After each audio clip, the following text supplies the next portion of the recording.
ঘামে খুশবু ছিল আর থুতুতে মানুষের ব্যথা পর্যন্ত মিটিয়ে দিত। শুধু তাই নাই, কাটা হাত পর্যন্ত জোড়া লাগিয়ে দিত। ইনশাআল্লাহ শুনবেন। তাই কই বলছে কে খুশবু ঘামের ফোঁটাতে আর থুতু ব্যথা মেটাতে। খুশবু কে খুশবু ঘামের ফোঁটাতে আর থুতু ব্যথা মেটাতে। আর সেই নবীর আঙ্গুলে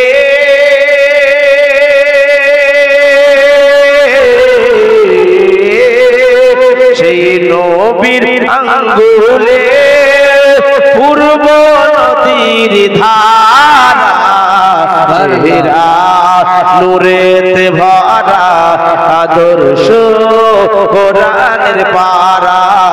চেহারা নূরেতে ভরা আদর্শ কোরআনের পারা।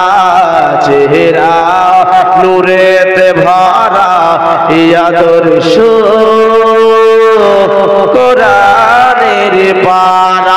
মাহে রমজান মুবারক মাস আমাদের মাস থেকে বিদায় নিয়েছে। এই মাহে রমজান মাস আর পাবো কি তার গ্যারান্টি আছে? কারো গ্যারান্টি নাই। নবীর সাহাবী উমর ফারুক আজম ঈদের রাত্রিতে ঘরের মধ্যে ঢুকে দরজা লাগিয়ে দিয়ে হাউ মাউ করে কাঁদতেছেন। সাহাবায়ে কেরামরা জিজ্ঞাসা করছে, হুজুর আপনি কেন কান্না করেন? বলে, শোনো, আমি এই জন্য কান্না করতেছি, আমার রোজা, আমার ইফতারি, আমার সেহরি, আমার জিকির আজকার আল্লাহ পাক কবুল করবে কিনা তার কোনো গ্যারান্টি নাই। অথচ নবী পাক তাকে জান্নাতের সার্টিফিকেট পৃথিবীতে দিয়ে দিয়েছে। জোরে বসো। আল্লাহর রাসূল জান্নাতের সার্টিফিকেট পৃথিবীতে দিন আগে দিয়েছে। জান্নাত যেতে তার কোনো বাধা আছে? উনি যদি এই রকম ভাবে দরজা বন্ধ করে কান্না করে, তো আমাদের কি করা উচিত? হ্যাঁ, আমরা রোজা হয়ে গেল, আমাদের কোনো দুঃখ নাই, কষ্ট নাই, কোনো আফসোস নাই যে আল্লাহর কাছে দোয়া এই রোজা কবুল হলো কিনা, আমাদের কোনো চিন্তা নাই। যারা সত্যিকারী রোজা রাখলো তারা সেই রোজাকে বিদায় দিতে বুক পর্যন্ত ফেটে যাবে, চোখে পানি ঝরে যাবে। আজ ঈদের দিন পৃথিবীতে বেশ কয়েকটা ঈদ আছে। যেমন সর্বপ্রথম 1 নাম্বার হচ্ছে নবীর আগমন দিবস। এটা হচ্ছে 1 নাম্বার ঈদ। জোরে বলুন সুবহানাল্লাহ। নবী পাকের আগমন দিবস সর্বপ্রথম হচ্ছে 1 নাম্বার ঈদ। নবী পাক কোন দিনে পৃথিবীতে এসেছিলেন আমাদের জানা আছে? 12 রবিউল আউয়াল।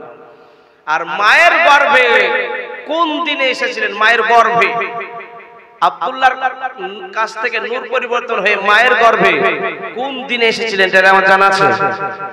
জি, জানা নাই। শুনবেন, সেই দিনটা হয়েছিল শুক্রবারের দিন। জোরে বলুন সুবহানাল্লাহ। এই শুক্রবারের দিন আমার নবী পাক মায়ের গর্ভে এসেছে, এই জন্য আমার আল্লাহ পাক খুশি হয়ে ওই শুক্রবারের দিনটাকে ঈদের দিন বানিয়ে দিয়েছে। জোরে বলুন সুবহানাল্লাহ। সাপ্তাহিক ঈদ বানিয়ে দিয়েছে এই শুক্রবারের দিন। এর মান, ইজ্জত, সম্মান বৃদ্ধি করে দিয়েছে আল্লাহ পাক। এটা এক ঈদ। আর নবী পাকের আগমন দিবস, এটাও একটা ঈদ। আর এই যে দুই ঈদ বছরে, ঈদুল আজহা আর ঈদুল ফিতর, এই সব ঈদগুলোতে নবী পাকের আগমন দিবসের ঈদুল আজহা, ঈদুল ফিতর, আর এই সব দিনগুলোতে আনলিমিটেড খুশি করা যায়। জোরে বলুন সুবহানাল্লাহ। আল্লাহ রাসূল বলে, তোমরা এই দিনগুলোতে আনলিমিটেড খুশি করো, আনন্দ করো, কিন্তু তোমরা পাপের কাজে লিপ্ত হয়ে যেও না। 12 রবিউল আউয়ালে আমরা আনন্দ করি কেন? নবী মুস্তাফা পৃথিবীতে এসেছে তাই আনন্দ করি। শুধু আমরা আনন্দ করিনি, আসমান জমিন যেদিন নবী মুস্তাফা পৃথিবীতে এসেছে, আসমান জমিন ডান্স দিয়েছে খুশিতে। জোরে বলুন সুবহানাল্লাহ। গাছ, পশু পাখি, জীব জানোয়ার সবাই আনন্দে উচ্ছ্বাল হয়েছিল। জোরে বলুন সুবহানাল্লাহ। মানুষ পর্যন্ত যেই বছর নবী মুস্তাফা পৃথিবীতে আসে সেই বছরে একটাও বিটি ছেলে জন্ম নেয়নি, সব বেটা ছেলে জন্ম নিয়েছে। জোরে বলুন। আর আমরা আজকের ঈদুল ফিতরে আমি রাস্তা দিয়ে আস্তে আস্তে দেখলাম একটা ফাঁকা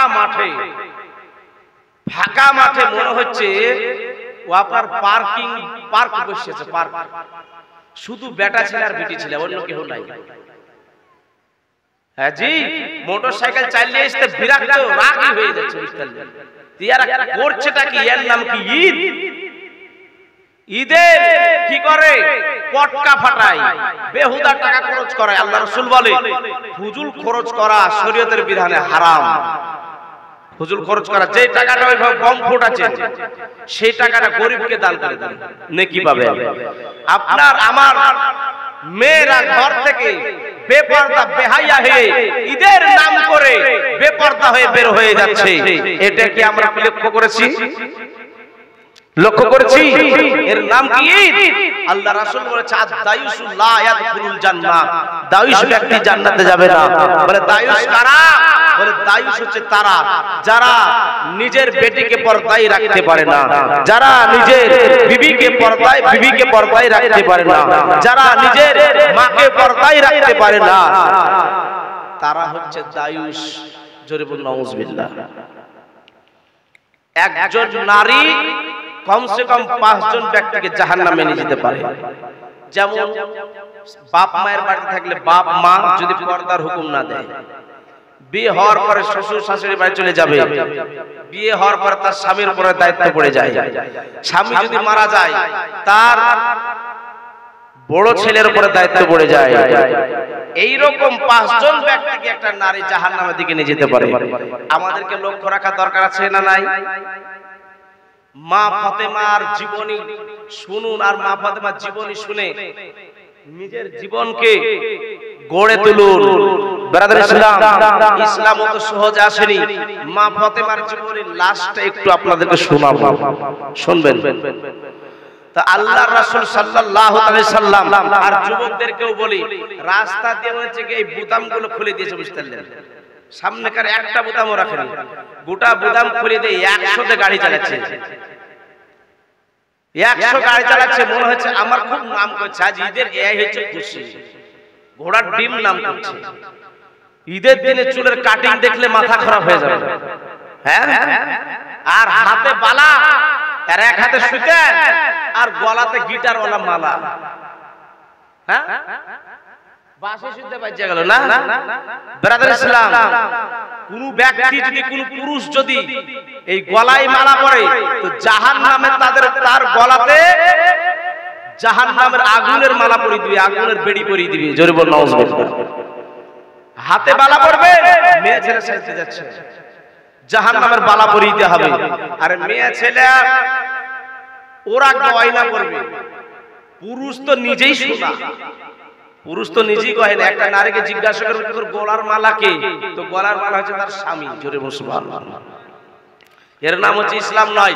যুবক ভাই, তোমাদেরকে বল, তোমাদের পাওয়ার আল্লাহ পাক অনেক দিয়েছেন, কারণ যুবকদেরকে দিয়ে আল্লাহ রাসূল ইসলামকে শুরু করেছে। জোরে বল সুবহানাল্লাহ। যুবকদেরকে দিয়ে ইসলামকে শুরুআত করেছেন। আজ আমরা যুবক ছেলেরা যা ইচ্ছা তাই করে বেড়াচ্ছি। মুআজ্জাজ মুকাররম আল্লাহ রাসূল সাল্লাল্লাহু আলাইহি সাল্লাম যখন শুরুআতে ইসলাম প্রচার শুরু করেছিলেন, লুকিয়ে ছুপিয়ে ইসলামকে যেন প্রচার করতেন মুসলমান। এবার আল্লাহ রাসূল সাল্লাল্লাহু আলাইহি সাল্লাম আল্লাহর দরবারে একদিন দোয়া করলেন, আল্লাহ গো, আজকে কাফেরদের মধ্যে থেকে এই 2 জনের মধ্যে একজনকে দাও, হয় উমর ফারুক আযমকে দাও, আর না হয় আবু জেহেলকে দাও। আল্লাহ রাসূলের দোয়া কবুল হবে কিনা? আল্লাহ রাসূল যখন দোয়া করলেন, দোয়া কবুল হয়ে গেল। এই দেখেন বাবা, ওই টাইমে মাত্র 39 জন মুসলমান হয়েছিল। এই 39 জন মুসলমান হয়েছিল। এই টাইমে একটা আবু জেহেল মিটিং বসাইলো।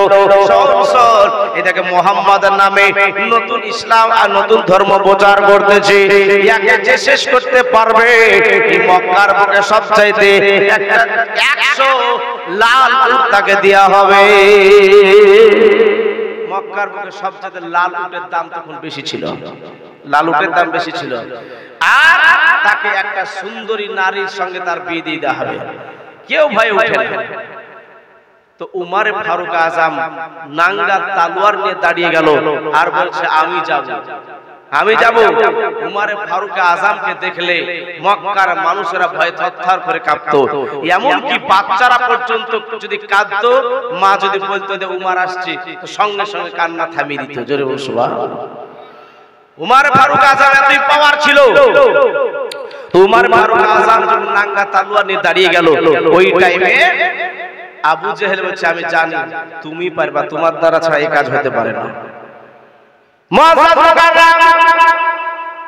উমারে ফারুক আজম রাদিয়াল্লাহু তাআলা আনহু যেন নাঙ্গা তলোয়ার নিয়ে চলতে আরম্ভ করলো। রাস্তা দিয়ে যেতে যেতে যেন আপনার একজন সাহাবীর সঙ্গে দেখা, নতুন মুসলমান হয়েছে, যার নাম হলো নাঈম রাদিয়াল্লাহু তাআলা আনহু। ভাইরা আমার বাবা জানেরা, এই দেখেন নাঈম রাদিয়াল্লাহু তাআলা আনহু বলে উমার নাঙ্গা তলোয়ার নিয়ে কোথায় যাও বলো বলো। বলছে আমি নবী মুস্তাফা মুহাম্মদের মাথা আনতে যাই। এই দেখেন ভাইরা আমার বাবা জীবনেরা, চলতে আরম্ভ করলো। নাঈম বলতেছে কি ব্যাপার মুহাম্মদ, তোমার কি দোষ করলো? তুমি কেন মুহাম্মদকে মারতে যাবে? তুমি কত বড় বাহাদুর। আজকে এই ছাগলের বাচ্চাটা ছেড়ে দিচ্ছি, এই ছাগলের বাচ্চাটা যদি তুমি ধরতে পারো, জানবো তুমি বড় একটা বাহাদুর রয়েছো। একটা ছোট ছাগলের বাচ্চা ছেড়ে দেবে, তো ধরতে দেখি ছাগলের বাচ্চা তো কিভাবে টপকে মারে বলেন দিন। মোটর সাইকেলে আসছি, একবার টপকে সামনে চাকাতে পড়ে গেল। আপাকে আমি মরে যাই, একটা পায়জামা পাঞ্জাবি কোটা ফাড়ফাড় করে ফেলে গেল। এই কয়েক মাস আগের কথা বলতেছি। তো ছাগলে করে পাগল, তো ছাগলের বাচ্চাটা কোনো মতে ধরতে পারলো না। নাঈম রাদিয়াল্লাহু তাআলা আনহু বলছে এই তুমি বাহাদুর? হ্যাঁ মুআজ্জাজ মুকাররাম নাঈম রাদিয়াল্লাহু তাআলা আনহু বলতেছেন হে উমার, আগে তুমি নিজের বাড়ির খবর নাও, নিজের খবর আগে নাও, বাড়ির খবর নাও। তোমার বোন আর বোনাই যেন মুসলমান হয়ে গেছে কলমা পড়ে। আগে নিজের ঘরে ঘর সামলাও, তারপর পরকে মারতে যেও। উমারে ফারুক আজম রাদিয়াল্লাহু তাআলা আনহু যখনই কথা শুনলো, শোনার পর আর স্থির থাকতে পারলো না। নাঙ্গা তলোয়ার নিয়ে যেন আমরা চলতে আরম্ভ করলো। আজকে দিনার বোন, কোন কিতাবে লেখা আছে উম্মে জামিল, আর কোন কিতাবে লেখা আছে ফাতেমা, আর তার বোনের নাম হচ্ছে আবু সাঈদ খুদরি। বাড়ির দরজাতে যাওয়ার পর কটকট করে বাড়ি মারে। তো দরজাতে একটা ফুটো আছে, আগেকার মানুষেরা দরজাতে একটা ফুটো থুতো, কোন দুশমন আসলে যেন আগামী দেখতে পাই। তো ওই দরজার ফুটোতে দেখতেছে আমার ভাই উমারে ফারুক আজম নাঙ্গা তলোয়ার নিয়ে দাঁড়িয়ে আছে। তো তার সঙ্গে যে উস্তাদ ঘরের মধ্যে কোরআন শিক্ষা দিচ্ছিল লুকিয়ে লুকিয়ে, ওই সাহাবীকে লুকিয়ে দিল। লুকিয়ে দেওয়ার পরে ও ফাতেমা বা উম্মে জামিল দরজাটা খুলতে যাচ্ছে। তো দরজা খুলতে গিয়ে আবু সাঈদ খুদরি বলছে শোনো, তুমি দরজা খুলিও না, আমি দরজাটা খুলি। এই দেখেন বাবা, দরজাটা খোলা হলো। যেমন দরজা খোলা, নাঈম যেন তিনার বুনাই আবু সাঈদ সবে মাত্র মুখে দাড়ি রেখেছে, আর ওই দাড়িগুলা মুষ্টি বেঁধে পাকসাটা মেরে ফেলে দিয়েছে। আর আমরা এখন মুসলমান হওয়ার পরেও মুখে দাড়ি রাখি না। হ্যাঁ, চেঁচে মেয়ে ছেলে সাজছে। যদি আপনার প্যান্ট শার্ট পরে দাড়ি চেঁচে যদি কোনো জায়গায় অ্যাক্সিডেন্ট হয়ে মারা যায়, আ জায়গাতে কোন হিন্দু এলাকায়, হিন্দু ভাইদের এলাকায়, বেধর্মী এলাকায়, তো যদি ওকে খোঁজাখুঁজি করে ধরলেন তার কাছে কোনো ডকুমেন্টসও নাই, পকেটে একটা টুপিও নাই, এখন বুঝবে কি করে মুসলমান? কি করতে হবে বলেন দিন? হ্যাঁ, ওটা আপনারা নিজে নিজে ইশারা বুঝেন। হ্যাঁ, ইয়ে হচ্ছে আমরা মুসলমান। কোন ব্যক্তি দাড়িতে যদি ফুরকাইচি লাগালো, নবী বলেন সে আমার জন্য গলায় ফুরকাইচি লাগালো। আপনার অত বড় দাড়ি আছে, যদি দাড়িটাকে চেঁচে ফেলেন, যতদিন না ওই দাড়ি অত বড় হবে ততদিন ফেরেশতারা গুনাহ লিখতেই থাকবে। জোরে বলুন নাউজুবিল্লাহ। দাড়ি হচ্ছে সুন্নাত, নবীর সুন্নাত, দাড়ি নবীর সুন্নাত, আর রাখা হচ্ছে ওয়াজিব। ওয়াজিব মানে ফরজের কাছাকাছি। জোরে বলুন সুবহানাল্লাহ। হ্যাঁ, তাহলে দাড়ি রাখতে হবে কি না? আমরা মুসলমান হয়েছি, মুসলমানের কর্মগুলো করতেছি না। আর সাহাবায়ে কেরামরা, কোন সাহাবী দেখাতে পারবেন? নবীর কোন সাহাবী বলতে পারবেন? কোন মৌলবী বলেছে যে কোন সাহাবী দাড়ি চেয়েছে? নবীর সাহাবী কোন সাহাবীর কথা শুনেছেন কোন মৌলবীর মুখে যে সাহাবারা দাড়ি চেয়েছিল? জি না, কোন সাহাবারা দাড়ি চাষেনি, নবী শিক্ষা দেয়নি। জোরে বলুন সুবহানাল্লাহ। দাড়ি রাখলে অনেক উপকার, চোখের জ্যোতি নষ্ট হয় না, যৌবন অল্প দিনে ক্ষয় হয়ে যায় না। দাড়ি রাখলে স্মৃতি শক্তি অত্যন্ত তাড়াতাড়ি নষ্ট হয়ে যায় না। মুখে দাড়ি রাখবেন, মুখের উজ্জ্বলতা বাড়বে। জোরে বলুন সুবহানাল্লাহ। মুআজ্জাজ মুকাররম আবু সাঈদ মুখে দাড়ি রেখেছেন, ওই দাড়ি যেন মুষ্টি বেঁধে পাকসাটা মারে ফেলে দিয়েছে। এই দেখেন বাবা, তার বোন ফাতেমা বলছে, ভাই গো আমার স্বামীকে মারিয়েন না। এই তলোয়ার উল্টা পেতে এমন মারতে লেগেছে, মারতে মারতে বাবা যেন রক্তাক্ত হয়ে গেল, রক্তের ফোয়ারা জারি হয়ে গেল। ফাতেমা বলে, ভাই গো আমার স্বামীকে মারিয়েন না। দেখবেন অনেক মহিলা স্বামী ভক্ত থাকে, স্বামী ভক্ত থাকে না, স্বামী ভক্ত থাকে। ফাতেমা যেন আপনার স্বামীর শরীরের উপরে পড়ে গিয়েছে, আর উমার যেন রাগে আর না থাকতে পেরে তার বোনকে পর্যন্ত তলোয়ার উল্টা পেতে মারতে আরম্ভ করলো। এমনকি কানে বালি ছিল, বালি, ওই বালিটা টান মেরে ছিঁড়ে দিল, আর কানে রক্তের ফোয়ারা জারি হয়ে গেল। এ ফাতেমা যেন আপনার রক্তের ফোয়ারা দেখার পরে অজ্ঞান হয়ে পড়ে গেল, বেহুশ হয়ে পড়ে গেল। ভাইরা আমার মা বোনেরা, এই দেখেন বাবা ওমর ফারুক আযম এখন পর্যন্ত মুসলমান হয় নাই। এবার কি করলো বাবা? যেন আপনার কিছু পানি নিয়ে আসা হলো, পানি নিয়ে আসার পরে ফাতেমার যেন চোখে মুখে ছিটিয়ে দিল, হুঁশ ফিরে পেল। বলে, বোন রে আজকে কি ব্যাপার? এত তোকে মারি, এত তোকে মারি, কিন্তু নবীকে কেন ভুলিস না? বলে, ভাই গো যদি মারতে মারতে আমাকে মেরে ফেলে দেন, তবু আমি নবীকে ভুলবো না, নবীর কলমাকে ভুলবো না। আপনি মারতে মারতে যদি মেরে দেন, নবীকে ভুলবো না, নবীর কলমাকে ভুলবো না, আল কোরআনকে ভুলবো না। বেরাদার ইসলাম, উমর ফারুক আযম তার কথাতে হেরে গেল। মার বলে, বোনরে কি পড়তেছিলি লুকিয়ে চুপিয়ে, একটু আমাকে একটু দেখাও। বলে, ভাই গো এই কোরআন, এই কিতাব যদি তোমার সম্মুখে নিয়ে আসতে যায়, এই কোরআন যদি তোমাকে ছুতে দিয়ে, তাহলে সর্বপ্রথম লা ইয়ামাসসুহু ইল্লাল মুতাহহারুন, সর্বপ্রথম যেন আপনাকে পবিত্রতা অবলম্বন করতে হবে, আগে পবিত্র হতে হবে, গোসল করতে হবে, ওযু করতে হবে। কিন্তু কিছু চামড়া মোটা মুসলমান থাকে, ইয়ারা বলছে নাপাক গায়েও কোরআন শরীফ ছোঁয়া যায় যাচ্ছে। জোরে বলুন নাউজুবিল্লাহ। এক বক্তা আছে, ওর নাম নিব না, ওর নাম নিলে আবার ওযু ভেঙে যাবে, বুঝতে পারছেন?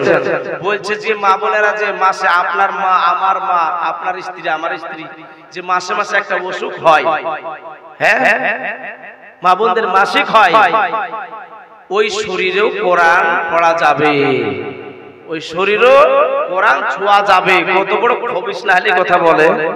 আর আল্লাহ বলেছেন লা ইয়ামাসসুহু ইল্লাল মুতাহহারুন, আমাকে ততক্ষণ পর্যন্ত ছুঁয়ো না যতক্ষণ পর্যন্ত তোমরা পবিত্রতা অবলম্বন না করবে। জোরে বলো সুবহানাল্লাহ। আর ওই খবিসি কি বলছে?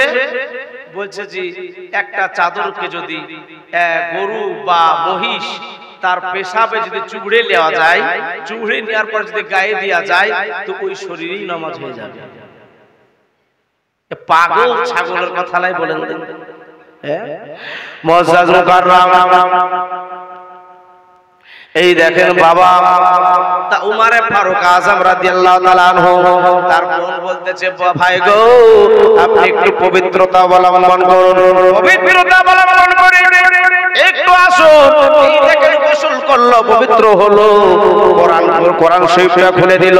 কোরআন শরীফটা খুলে দেওয়ার পরে সূরা তাহা পড়তে দেখেন বাবারা উমর ফারুক আযম রাদিয়াল্লাহু তাআলা আনহু কি করলেন বাবা, ওই কোরআন পড়া তেলাওয়াত শুনে সূরা তাহা শোনার পরে উমর ফারুক আযমের দিলটা যেন বলতে আরম্ভ করলো। এই দিলটা যখন বলতে আরম্ভ করলো, বল এতদিন এই পথে আমার থাকার দরকার ছিল, আর আমি এখানে থাকবো না। হে বল, আমাকে জলদি করে নবীর দরবারে নিয়ে চলো। নবীর দরবারে যাওয়ার পরে কলমা পড়ে মুসলমান হব। ভাইরা উমর ফারুক আযমকে বলে, ভাই আপনাকে নিয়ে যাব, কিন্তু ওই তালোয়ারটা রেখে যেতে হবে, আর পিছন দিকে আপনার দুই হাতকে বেঁধে নিয়ে যাব। তালোয়ারটা রেখে দেন আর হাত দুটিকে পিছন দিকে বেঁধে নিয়ে যাব। হ্যাঁ বলে না বোন, তালোয়ার রেখে যাও। বলে তাহলে মনে তো পরিবর্তন হয়নি আপনার? হ্যাঁ বলে তালোয়ারটা নিয়ে তোমরা নিয়ে চলো, হাতটা বেঁধে নিয়ে চলো। সেই দিন নবী আমার আরকান বিন আরকাম তার বাড়িতে হাদিস কোরআনের কথা লুকিয়ে চুপে সাহাবাদেরকে শিক্ষা দিয়েছিলেন। আরকান বিন আরকান, বাপের নাম আরকান আর বেটার নাম আরকান। তো উমর ফারুক আযমকে নিয়ে চলতে আরম্ভ করলেন। চলতে চলতে দরজায় খটখটাচ্ছে, তুই ফুটো দিয়ে দেখতেছে নবী মুস্তাফা সাল্লাল্লাহু আলাইহি সাহাবী আমিরে হামজা দেখছেন নাঙ্গা তালোয়ার সঙ্গে রয়েছে, তার বোন গুনায় আছে, উমর রয়েছে। তো তা নবী মুস্তাফাকে বলছে, হুজুর ইয়া রাসূলুল্লাহ, হাবিবাল্লাহ হুজুর উমর দাঁড়িয়ে আছে। বলে দরজা খুলে দাও। বলে হুজুর হয়তো হামলা করতে পারে আমাদের প্রতি। বলে শোনো, আমি আল্লাহর কাছে দোয়া করেছি, হয় উমরকে দাও আর না হয় আবু জেহেলকে দাও। উমরকে হয়তো কবুল করেছে, দরজা খুলে দাও। নবী হচ্ছে ইলমে গায়বের সংবাদদাতা নবী। নবী হচ্ছে গায়বের সংবাদ বাতানে ওয়ালা নবী। অনেকে বলে নবী কি অদৃশ্যের কথা জানে, গায়বের কথা জানে? পাগলার বেটা পাগলা, নবী আবিধানিক অর্থ কি এটাই জানে না, নবীর অর্থটাই কি তা জানে না। আজ পর্যন্ত এর মানেটা এরা করে না। নবীর আবিধানিক অর্থ হচ্ছে গায়েব কা খবর বাতানে ওয়ালা। জোরে বলুন সুবহানাল্লাহ। নবী মুস্তাফা গায়েবের খবর দিতে কৃপণতা করেন না। নবী মানি হচ্ছে গায়েবের খবর দিতে ওয়ালা। তো নবী মুস্তাফা সাল্লাল্লাহু আলাইহি ওয়াসাল্লাম তিনি জানেন যে উমর ফারুক আযম কেন আমার কাছে আসছে। এই দেখেন বাবা, নবী মুস্তাফা সাল্লাল্লাহু তাআলা আলাইহি ওয়াসাল্লাম যেন দরজা খুলে দিতে বললেন, দরজা যেন খুলে দেয়া হলো। নবী মুস্তাফা যেন ওঠার পরে উমর ফারুক আযমের দিকে এগিয়ে যায়। এগিয়ে যেতে যেতে যেতে উমর ফারুক আযম রাদিয়াল্লাহু তাআলা আনহুর জামার কলারটা ধরার পরে নবী আমার বুকে জড়িয়ে ধরলেন, উমর ফারুক আযমও জড়িয়ে ধরলেন। বলে উমর আর কতদিন তুমি জ্বালাবা? বলে ইয়া রাসূলুল্লাহ, ইয়া হাবিবাল্লাহ, হুজুর গো এতদিন আমি চিনতে পারি নাই। ইয়া রাসূলুল্লাহ, আমার ভুল হয়ে গেছে। হুজুর আমাকে কলমা পড়ে এক্ষুনি মুসলমান করিয়ে না। ফারুক আযম নাঙ্গা তালোয়ার নবীর কদম তলায় ফেলে দিয়ে নবী মুস্তাফাকে বললেন, কলমা পড়ে এক্ষুনি মুসলমান করিয়ে না। নবী মুস্তাফা কলমা পড়ে মুসলমান করিয়ে নিলেন। উমর ফারুক আযম বলছে, ইয়া রাসূলুল্লাহ এতদিন বেধর্মী ছিলাম, আজ ইসলাম ধর্ম গ্রহণ করেছি। নবী গো আপনার কলমা পড়েছি, আমরা আর লুকিয়ে ছুপিয়ে আর ইসলামকে প্রচার করব না। আমি উমর বলতেছি, হুজুর আজ থেকে প্রকাশ্যভাবে নামাজ পড়া হবে, কাবা শরীফের সন্নিকটে প্রকাশ্যভাবে নামাজ পড়া হবে, প্রকাশ্যভাবে কালেমা প্রচার করা হবে। বলে উমর একটু শান্ত হও। বলে ইয়া রাসূলুল্লাহ বেয়াদবি ক্ষমা করবেন, আর লুকিয়ে ছুপিয়ে নয়, একেবারে প্রকাশ্য। যেই জায়গায় দাঁড়িয়ে দাঁড়িয়ে আপনাকে গালি দিয়েছি, ওই জায়গায় দাঁড়িয়ে দাঁড়িয়ে আমি ইসলাম প্রচার করব। ওই জায়গায় দাঁড়িয়ে দাঁড়িয়ে, যেই জায়গায় দাঁড়িয়ে দাঁড়িয়ে আপনাকে গালি দিয়েছি, ওই জায়গায় দাঁড়িয়ে দাঁড়িয়ে আপনার সুনাম গাইব, ইসলামের গুণগান গুণচর্চা করব। জোরে বলুন সুবহানাল্লাহ। এই দেখেন বাবা, আবু জেহেল বলছিল যে আজকে 39 জন নরা মুসলমান আছে, 40 জন পুজতে দিব না। আমার আল্লাহ বলছে আবু জেহেল শোন, আজকে উমর ফারুক আজম বলেছিল যে 40 জন মুসলমান পুজতে দিব না। আমার আল্লাহ বলে উমর তোমাকে দিই 40 জন পূজানো হবে। সুবহানাল্লাহ সুবহানাল্লাহ। বেরাদার ইসলামে দেখেন যেন উমর ফারুক আজম কলমা পড়ে প্রকাশ্যভাবে ইসলাম প্রচার করতে আরম্ভ করলো। যেন যেই জায়গায় দাঁড়িয়ে দাঁড়িয়ে নবীকে গালি দিয়েছিল, উঁচু পাথরের উপরে দাঁড়িয়ে দাঁড়িয়ে, উঁচু পাহাড়ের উপরে দাঁড়িয়ে দাঁড়িয়ে যেন ইসলাম প্রচার করতে আরম্ভ করলো। ডাক দেয় সকলকে, ডাক দেওয়ার পরে মানুষজন এক জায়গায় জড়ো হয়ে গেল। মানুষজন জড়ো হয়ে যাওয়ার পরে মক্কার মানুষেরা বলে হে উমর কেন আমাকে ডাক দিয়েছো, আমাদেরকে বলো। বলে শোনো গো, তোমরা যে ধর্মের মধ্যে রয়েছো এই ধর্ম হচ্ছে মিথ্যা, এই ধর্ম হচ্ছে ভুয়া। আমি নবীর কলমা পড়ে মুসলমান হয়ে গেছি, এই নবীর কলমাই হচ্ছে সত্য, এই ইসলাম ধর্মটাই হচ্ছে সত্য। জোরে বলো সুবহানাল্লাহ। ইসলাম ধর্মটাই হচ্ছে সত্য। তো এবার এরা বলছে এর জন্য তুমি আমাদেরকে ডেকেছো। মারপিট আরম্ভ হয়ে গেল, ঝামেলা সৃষ্টি হয়ে গেল। আজকে আবু জেহেল ওই জায়গাতে পৌঁছানোর পরে কি ব্যাপার এখানে গন্ডগোল কেন? তো হচ্ছে দেখো তুমি কাকে পাঠিয়েছিলে মিটিং করে উমর ফারুক আজমকে 40 জন মুসলমান পুজতে দিব না বলেছিলে, আজ ওই উমরই 40 জন পুজিয়ে এসেছে। হ্যাঁ বলছে ভাগিনা, ওরা আপন মামু ভাগিনা ছিল আবু জেহেল আর উমর আপন মামু ভাগিনা ছিল। বলছে উমর শোনো, এই ধর্মটা হচ্ছে আমাদের ধর্মটা হচ্ছে সঠিক আর ওই ধর্মটা হচ্ছে মিথ্যা। এখনো সময় আছে, ওই ধর্ম ত্যাগ করে দিয়ে আমাদের ধর্মে আবার চলে এসো। বলছে মামু এতদিন যে পথে ছিলাম সেই পথটা ছিল ভুল পথ, আর এখন যে পথে আছি সেটাই সঠিক পথ। এর বহু আগেই আমাকে এই পথে আসার দরকার ছিল। জোরে বলো সুবহানাল্লাহ। মুআজ্জাজ মুকাররাম আবু জেহেল বলছে ভাগিনা শোনো, তোমার খবর আছে, সাবধান হয়ে যাও। বলে মামা শুনে নাও, জেনে নাও, আর ভয় করে চলবো না। যদি বেশি বেশি বাড়াবাড়ি করো ঘর থেকে মাথা আলাদা করে দিব। গরম ব্যক্তি, গরমও দরকার আছে, নরমও দরকার আছে। জালালি সাহাবী ছিলেন। বেরাদার ইসলাম উমর ফারুক আজম যখন গরম দেখছে, তা আবু জেহেল বলছে এখন মালটা গরম আছে, নতুন ডাইস থেকে বের হয়েছে। যখন ভাটি থেকে নতুন বের হয়, ইট হোক আর বিস্কুট হোক ভাটি থেকে বেরোলে গরম গরম থাকে না, ভাত রান্না করলে গরম গরম থাকে। সবে মাত্র মুসলমান হয়েছে, গরম আছে, একটু ঠান্ডা হোক পরে দেখা যাবে। আচ্ছা বলেন ঠান্ডা হলে মানবে আবু জেহেলের কথা? আবু জেহেল কথা মানবে উমর? জি না। বেরাদার ইসলাম উমর ফারুক আজম বলতেছে তোমরা শোনো, তোমরা চুপ করে যাও, এটা আমার ভাগিনা, আমি এর আমান চাই, এর ছাড় চাই, পরে আমি ওকে বুঝিয়ে বলবো তোমরা ছেড়ে দাও। এই দেখেন বাবা কি করলো, উমর ফারুক আজম তিনি চলে গেলেন, ইসলাম প্রচার করতে আরম্ভ করলেন। ভাইয়েরা এবার আবার একটা মিটিং বসালো। আরে নবী পাককে মারতে গিয়ে তো আবার অন্য ব্যাপার হয়ে গেল, বরঞ্চ মুসলমানরা আরো জয় লাভ হয়ে গেল নাকি? কি করবি বলতো? একটা মিটিং বসালো, একে এইভাবে হারানো যাবে না, বাইরে থেকে মানুষকে হায়ার করে নিয়ে আসতে হবে, বাইরে থেকে হায়ার করে নিয়ে আসতে হবে। তো কাকে হায়ার করবি? ওই জামানাতে ইয়ামান শহরে একটা মানুষ ছিল যার নাম হচ্ছে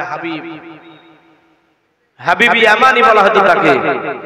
বড় জ্ঞানী ব্যক্তি ছিল, পণ্ডিত ব্যক্তি ছিল, আলিম ব্যক্তি ছিল।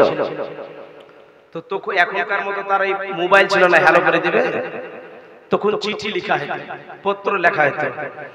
তো পত্র লেখা হলো, হাবিব এমন তাড়াতাড়ি করে তুমি আমাদের মহল্লায় চলে এসো, তোমার সঙ্গে আমাদের প্রয়োজন আছে। চিঠি পৌঁছে গেল, হাবিব ইয়ামান স্বল্প সময়ের মধ্যে চলে আসলো। আবু লাহাব তোমরা আমাকে কেন ডেকেছো বলো? এই যে আবু জাহাল কেন তোমরা আমাকে ডেকেছো, তলব করেছো বলো? বলে কেন ডেকেছি কিছুক্ষণ পরে বুঝতে পারবে। তো কি হয়েছে? বলে এই আমাদের এলাকাতে মোহাম্মদ নামে একজন ব্যক্তি আছে, এই নতুন ধর্ম প্রচার করছে, নতুন কলমা প্রচার করছে, তার ধর্মটা নাকি সত্য আর আমাদের ধর্মটা নাকি মিথ্যা। ভাইরা আমার, বাবা জীবনেরা, উমারে ফারুক আযম রাদিয়াল্লাহু তাআলা আনহু যখন এইভাবে মুসলমান হয়ে গেল, আবু জেহেল বলতে যে শোনো গো, এই মোহাম্মদ মুস্তাফাকে কেমন করে হারানো যাবে একটু বুদ্ধি দাও। পরে শোনো গো, তোমার কথা শুধু শুনলেই হবে না, ওই মোহাম্মদ মুস্তাফার কথাও শুনতে হবে। এই দেখেন বাবা, 14 তারিখে চন্দ্র জলজল করে জ্বলছে, বলে ও মোহাম্মদ মুস্তাফাকে ডেকে আনো। এই দেখেন বাবারাও, ওমরে ফারুক আযম রাদিয়াল্লাহু তাআলা আনহু মুসলমান হয়েছে, তাই এদের শরীর গরম হয়ে গেছে। নবী মুস্তাফাকে ডাকতে পাঠানো হলো এই রাত্রিতে। হাবিবি আমাকে বলছে ওর কোনো ভয় নাই, ডর নাই, এই রাত্রি যদি ডাকতে পাঠাও নবী মুস্তাফা এই রাত্রিতেই চলে আসবে, আর কোনো ভয় নাই গো, আর কোনো ডর নাই। ভয় থাকবে কিনা? যারা আল্লাহর উপর ভরসা করে, যারা আল্লাহর ইবাদত করে, কেন ভয় থাকবে? হ্যাঁ, আজ মুসলমান লাঞ্ছিত, অপমানিত, পদদলিত কেন? আজ মুসলমানের দোয়া কবুল হয় না কেন? মুসলমান 5 ওয়াক্ত আজকে নামাজ পড়ে না, মুসলমান ধীরে ধীরে আল্লাহ থেকে ভুলে যাচ্ছে, মসজিদ থেকে দূরে সরে যাচ্ছে, আল্লাহর ইবাদত থেকে দূরে সরে যাচ্ছে। আজ দোয়া কবুল হবে কেমন? হারামে আমরা লিপ্ত হয়ে গেছি, সারা জীবন লটারি কেটে কেটে লটারিতে ডুবে থাকছি, জুয়াতে ডুবে থাকছি, সুদে ডুবে থাকছি, দোয়া কবুল হবে? এই মুসলমান আজকে এই জন্য লাঞ্ছিত, অপমানিত, পদদলিত। আজ মুসলমানেরা এই জন্য মার খাচ্ছে। মুসলমানদের মধ্যে শক্তিশালী কে আছে পৃথিবীর মধ্যে? মুসলমানের হচ্ছে সবচেয়ে শক্তিশালী ব্যক্তি। মুসলমানের এমন একটা হাতিয়ার দোয়া, আর দোয়া মাকবুল ইবাদ, সমস্ত ইবাদতের মগজ হচ্ছে দোয়া। আর দোয়া ও তারাতুল বালা, দোয়াতে বালা মুসিবত দূর হয়ে যায়। দোয়া এমন একটা হাতিয়ার, কিন্তু মুসলমান আমরা আজকে 5 ওয়াক্ত নামাজ পড়ি না। এই দেখেন বাবা, আবু জেহেল বলছে শোনো গো, আমি 100টা প্রশ্ন তৈরি করে আমি রেখেছি, আগে আমি মন ভরে 100টা প্রশ্ন প্রশ্ন করব, তারপরে তোমরা প্রশ্ন করিও। আবু লাহাব বলছে ঠিক আছে, তুই প্রশ্ন কর। আল্লাহ পাক রব্বুল ইজ্জাত ওই আবু জাহালের মুখে যেন ইসলাম মেরে দিয়েছে, মুখ থেকে কোনো মতে কথা বের হয় না, শুধু ইশারায় ইশারায় কথা বলে, ওহো, মুখ দিয়ে কথা বের হয় না। বলে আমার নবীকে তুই অপমান করবি, আমার দোস্তকে অপমান করবি? আল্লাহ পাক মুখে মোহর মেরে দিয়েছে। আবু লাহাব বলতেছে এই কথা বলতে পারবে না, এ হাবিবি আমান, তুমি যদি তাকে হারাতে পারো তো হারিয়ে দাও। তো হাবিবি আমান বলছে দাঁড়াও। তো নবী মুস্তাফা সাল্লাল্লাহু আলাইহি সাল্লামকে জিজ্ঞাসা করতেছি, হে মুহাম্মদ, যারা আল্লাহর পয়গাম্বর হয়, আমি তাওরাত জবুর ঘেটে ঘেটে দেখেছি, যারা আল্লাহর পয়গাম্বর হয় তাদের অনেক মুজিজা দিয়ে পাঠানো হয়, তো তুমি একটা মুজিজা দেখাও তো, তুমি যে সত্যিকারের নবী কিনা, একটা মুজিজা দেখাও। বলে কি মুজিজা দেখবা বলো, কি মুজিজা দেখবে বলো? আবু জেহেল সারা জীবন মুজিজা দেখিয়েছি, মুসলমান হয় না। আবু জেহেল একদিন নবীর কাছে এসেছে, আসার পরে বলতেছে, হে মোহাম্মদ মুস্তাফা, আমার হাতে কি আছে যদি বলতে পারো কলমা পড়ে মুসলমান হয়ে যাও। বলে আমি বলবো না, তোমার হাতে যে বস্তু আছে সেই বলবে আমি কি, তাহলে তো আরো ভালো হয়। তো নবী মুস্তাফা শাহাদাতের আঙ্গুলের ইশারা করেছে, আর সঙ্গে সঙ্গে আবু জেহেলের হাতে ছোট ছোট পাথরের কণা ছিল 7টা, ওই পাথর পড়ছে আশহাদু আল্লা ইলাহা ইল্লাল্লাহু ওয়া আশহাদু আন্না মুহাম্মাদান আবদুহু ওয়া রাসূলুহু। জোরে বলুন সুবহানাল্লাহ। এই আবু জেহেল যদি আমার হাতে থাকবে আর কলমা পড়বি, ছুঁড়ে ফেলে দিয়েছে। তো পাথর 7 জায়গায় 7টা পাথর পড়ে আবার বলছে আশহাদু আল্লা ইলাহা ইল্লাল্লাহু ওয়া আশহাদু আন্না মুহাম্মাদান আবদুহু ওয়া রাসূলুহু। জোরে বলুন সুবহানাল্লাহ। বহুবার আমাকে পরীক্ষা করেছে, তুমি কি দেখবে বলো? আবু জেহেল আরেকদিন কি করেছে, একটা খাজরের পুড়া বিচি। আচ্ছা বলেন তো, একটা খাজরের আঠিকে যদি পুড়ানো হয় গাছ আর বাড়াবে? তো পুড়া বিচি কি হাতের মুষ্টি বেঁধে হচ্ছে, আমার হাতে কি আছে বলো তো? তো নবী পাক বলেন তোমার হাতে পুড়া বিচি আছে, সবই তো বলে দিতে পারছো, তো এটা গাছ বের করে দেখাতো। নবী আমার পুঁতে দিলেন, পুঁতে দেওয়ার পরে শাহাদাত আঙ্গুলের ইশারা করলেন, সঙ্গে সঙ্গে খাজুর গাছ বেরিয়ে গেল। জোরে সুবহানাল্লাহ। খাজুর গাছ তো বেরিয়ে গেল, একটু বড় করে দেখাও তো। আল্লাহ রাসূল ইশারা করলেন, তো খাজুর গাছ বড় হয়ে গেল। ইয়া আবু জেহেল বলছে সবই তো পাচ্ছো, তো গাছে একবার ফল ধরিয়ে দেখাও তো। কত বড় বদমাশ দেখেছেন। তো গাছের আঙ্গুলের ইশারা করছে, সঙ্গে সঙ্গে গাছে ফল ধরে গেছে। গাছে ফল ধরে যাওয়ার পরে এবার বলছে গাছের ফল তো ধরে, একটু পাকিয়ে দেখাও দে। পাকিয়ে দেখালে তো বলছে কি গাছের ফল তো পাকালে একটু খাইয়ে দেখাও কেমন লাগে স্যার। আবু জেহেলকে আমার নবী পাক খুব পায়তারা খেলেছে, এই খাজুর তোমার জন্য না, যারা জান্নাতি মানুষ তাদের জন্য। জোরে বলুন সুবহানাল্লাহ। মুআজ্জাজ মুকাররম নবী মুস্তাফা সাল্লাল্লাহু তাআলা আলাইহি ওয়াসাল্লাম বলতেছি, এ হাবিবি আমার বলো বলো, এইরকম আবু জেহেল বহুবার আমার কাছে মজাদা দেখেছে, তবুও মুসলমান হয়নি। আবু জেহেল জানতো যে ইসলাম সত্য, নবী সত্য, কিন্তু তবুও নেতাগিরি বহাল রাখার জন্য সে মুসলমান হয়নি। আবু জেহেল জানতো যে নবী সত্য, জানতো, নেতাগিরি বহাল রাখার জন্য ও মুসলমান হয়নি। এক ওয়াজটা এখানে একটা স্টপ রাখলাম, মনে রাখেন যে হাবিবি আমানের কথাটা মনে রাখেন। বদরের যুদ্ধ, প্রথম যুদ্ধ কোনটা হয়েছিল?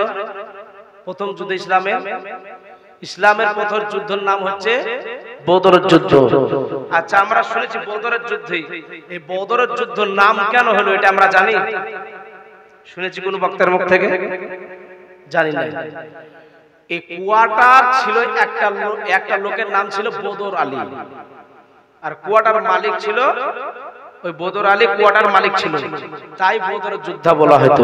চাটিয়াল ময়দান, ওই চাটিয়াল ময়দানের মালিক ছিল বদর, তাই বলে বদরের যুদ্ধ। যে কোনো একটা নাম হয়, হ্যাঁ, এমন এমন গ্রামের নাম আছে বললে আপনি হাসবেন।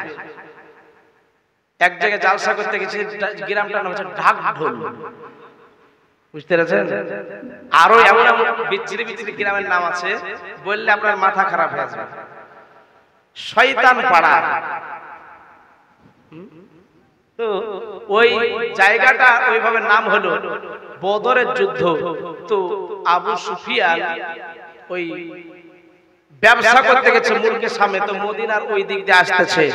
তো আসার সময় বলছে, কি বাবা তুমি 313 জন মুসলমান নিয়ে এসে এখানেও প্রচার করতে আরম্ভ করেছো মদিনাতে এসে? বলে হ্যাঁ। কথাটা গিয়ে আবু জেহেলকে বলে দিল। আজকে আবু জেহেল সাক্ষী দিছে যে নবী সত্য, এই কথাটা বোঝানোর জন্য আমি বদর যুদ্ধের ঘটনাটা বলবো। শুনতে রাজি? হ্যাঁ। তো আবু সুফিয়ান আবু জেহেলকে এসে বলে দিল। তো আবু জেহেল বলছে এই ফাঁকের ফাঁক একেবারে শেষ করতে হবে। তো মদিনার মক্কার অলি গলিতে চেঁচিয়া চেঁচিয়া বলতে লাগলো, মনে হচ্ছে ওর বাপ মা মারা গেছে। গ্রামে যদি গভীর রাত্রিতে চেঁচামেচি করে তো গ্রামের লোক ঘুম আর হবে? মনে হবে কি মনে হয় বাড়িতে কোন বাড়িতে আগুন লেগে গেছে।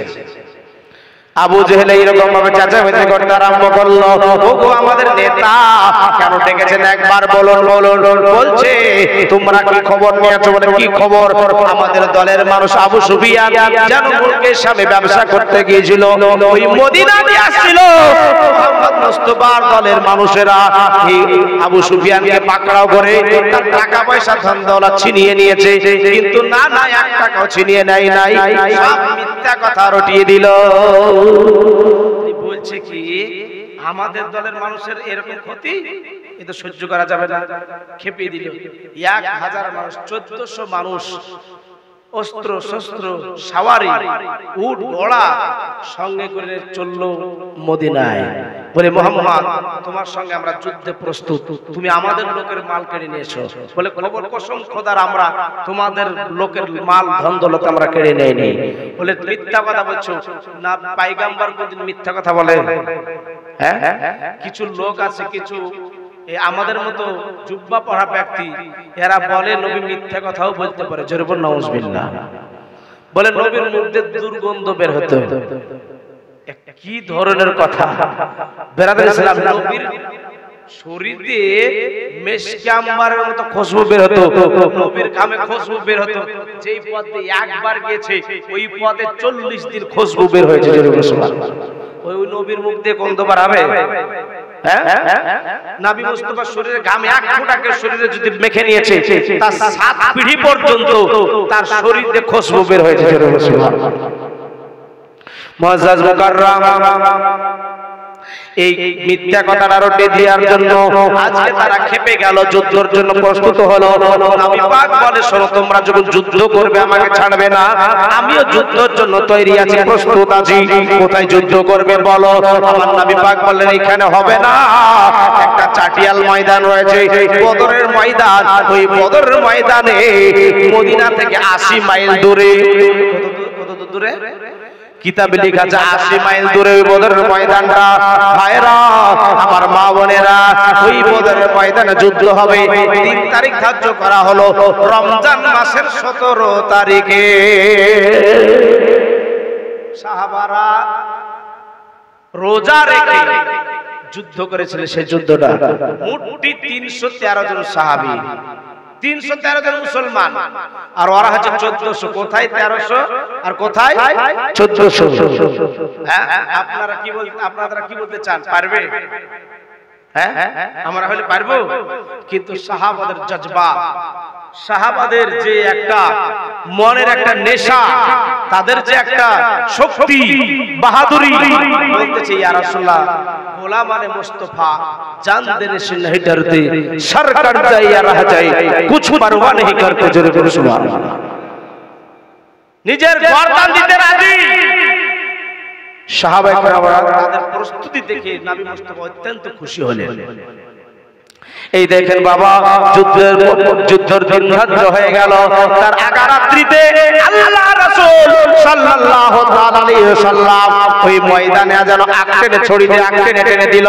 এই জায়গাতে আবু জেহেল মারা যাবে, এই জায়গাতে উতবা মারা যাবে, এই জায়গাতে সাইবা মারা যাবে। আল্লাহ রাসূল সাল্লাল্লাহু আলাইহি ওয়াসাল্লাম ইলমে গায়বের সংবাদদাতা নবী আমার দাগ টেনে বলে দিলেন। আল্লাহর দরবারে দোয়া করেন, আল্লাহ, এই 313 জন আমার সাহাবী, আমরা মুসলমান, আর ওরা হাজারের অধিক 1400। আল্লাহ তুমি হেফাজত করো, আল্লাহ তুমি আমাদেরকে সাহায্য করো। আল্লাহ পাক দোয়া কবুল করবে কি করবে না? নবীর দোয়া আল্লাহ পাক বলেছেন, উদউনি আস্তাজিব লাকুম, বান্দা তোমরা আমার কাছে চাও, আমি তোমাদেরকে দিব। জোরে বলুন সুবহানাল্লাহ। এই শিক্ষা কে দিয়েছে? কে দিয়েছে শিক্ষা? এই শিক্ষা আমার নবী দিয়েছে। জোরে বলুন সুবহানাল্লাহ। বেরাদার ইসলাম, আমার নবী মুস্তাফা দোয়া করলেন। দোয়া সমাপ্ত করার পরে কিছুক্ষণ পরে জিবরিল আমিন জানো মাথায় কালো পাগড়ি পরেছে, গায়ে সবুজ রঙের জুব্বা পরে, একটা দুলদুলে চড়ে যেন একটা ঘোড়ার উপরে শায়িত হয়ে সওয়ারি হয়ে যেন চলতে আরম্ভ করলেন। নবীর কাছে আসার পরে সালাম জানা, সালাতু আসসালামু আলাইকা ইয়া রাসূলুল্লাহ, ইয়া হাবিবাল্লাহ। হুজুর গো, আপনি চিন্তা করিয়েন না, আল্লাহ পাক আপনার জন্য 5000 রহমতের ফেরেশতা পাঠিয়ে দিয়েছে। 5000 রহমতের ফেরেশতার সৈন্য আসছে, চিন্তা করিয়েন না। এদিন যুদ্ধ আরম্ভ হয়ে গেল। একটা কাফেরকে টার্গেট করছে একটা মুসলমান, মারবে বলে কে যেন এসে ধর থেকে মাথা আলাদা করে দিচ্ছে, কিন্তু দেখা যাচ্ছে না কে মাথা থেকে আলাদা করছে। কিন্তু একটা শব্দ আসছে, আকদিম হাইজুম, আকদিম হাইজুম। সাহাবারা বলেছিলেন, ইয়া রাসূলুল্লাহ, শব্দটা কোথা থেকে আসছে? আমার নবী পাক বলেছে, শোনো, আকদিম মানে আগে বাড়ো, হাইজুম জিবরিল আমিনের ঘোড়ার নাম। জোরে বলুন সুবহানাল্লাহ। আকদিম হাইজুম, আগে বাড়ো, আগে বাড়ো। আর আগে বাড়ছে আর কাঁপে, ধাড় ধাড় মাথা আলাদা করছে, মুন্ড আলাদা করে দিচ্ছে। বেরাদার ইসলাম, যখন যুদ্ধ শেষ হলো, যুদ্ধ শেষে 70 জন কাফের পাকড়াও হয়েছিল, 70 জন কাফের মারা গিয়েছিল। মুআজ্জাজ আবু যেই ওই যুদ্ধে দুটো বাচ্চা ছিল, বাচ্চা, একজনের নাম হচ্ছে মুআজ আর একজনের নাম হচ্ছে মাউজ। একজনের বয়স 9, একজনের 10, ছোট ছোট কচি কচি বাচ্চা। যখন নবী মুস্তাফা সাহাবাদেরকে তৈরি করতেছিলেন, তোমরা বিবির কাছে বিদায় নিয়ে আসো, সবাই বিদায় নিতে গেলে বিবিরা আনন্দ উচ্ছ্বাস করতেছিল, আজ আমার স্বামী যদি শহীদ হয় শহীদের বিবি হব, আর আমার স্বামীর সঙ্গে আমিও জান্নাতি হব। জোরে বলুন সুবহানাল্লাহ। একজন মহিলা যার স্বামীর নাম ছিল হারিস, ওই মহিলাটা ঝরঝর করে কান্না করতেছিল, হাউমাউ করে কান্না করছিল। আজকে তোমরা মহিলারা জিজ্ঞাসা করছে কান্না করো কেন? বলে তোমাদের স্বামী আছে কিন্তু আমার স্বামী তো নাই, ইন্তিকাল করেছে। যদি আমার স্বামী থাকতো আমিও পাঠাতাম নবীর সঙ্গে। যেরকম সুবহানাল্লাহ। এ ভাইরা আমার, এই কান্না থেকে মাছ আর মাউস দুই ভাই বলে, মা গো কান্না করিও না, কান্না করিও না, ওই যুদ্ধের ময়দানে আমাদেরকে আপনি দিয়ে দেন, আমরা যুদ্ধ করতে যাব। মা বলছে না বাবা, তোরা ছোট ছোট ছেলে। বলে মা তুমি একবার পাঠিয়ে দেখো না কেন, আল্লাহর রাহে আমাদেরকে দান করে দাও।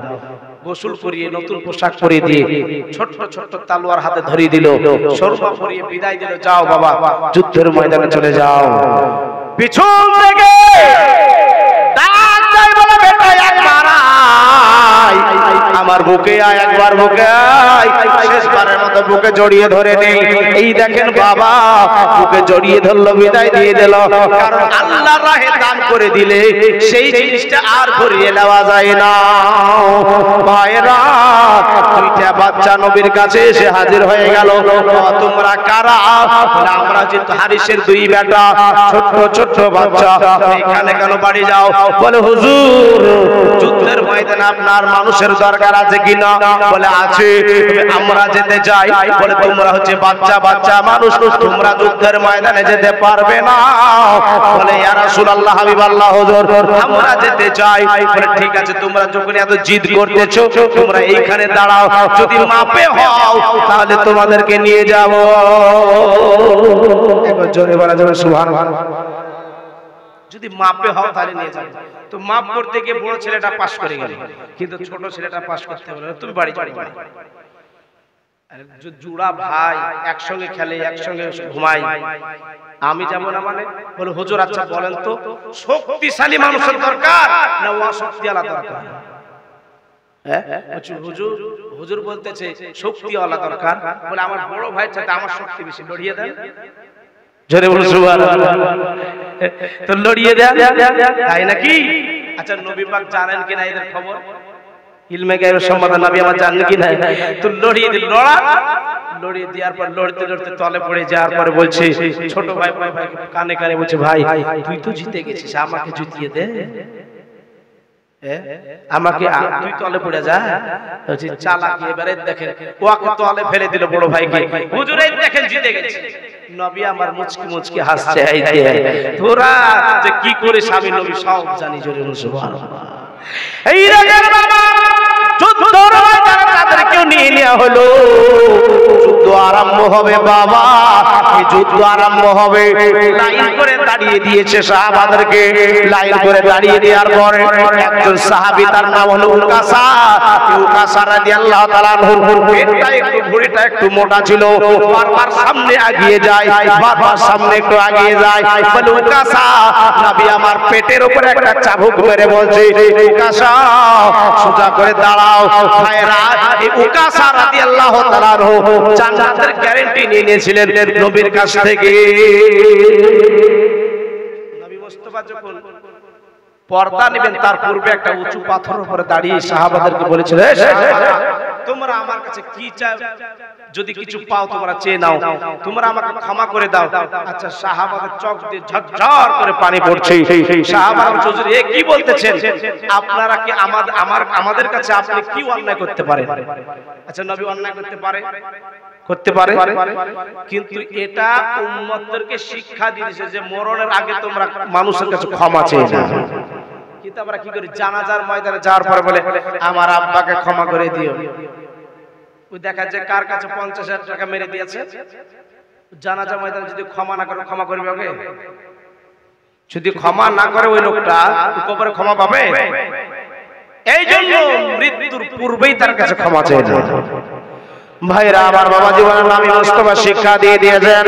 ভাইরা আমার নবী মুস্তাফা সাল্লাল্লাহু আলাইহি সাল্লাম যখন এই কথাগুলো বলতেছিলেন, সাহাবারা ঝরঝর করে চোখ দিয়ে পানি ঝরাচ্ছিল, সাহাবারা হাওমাও করে কাঁদতেছিল।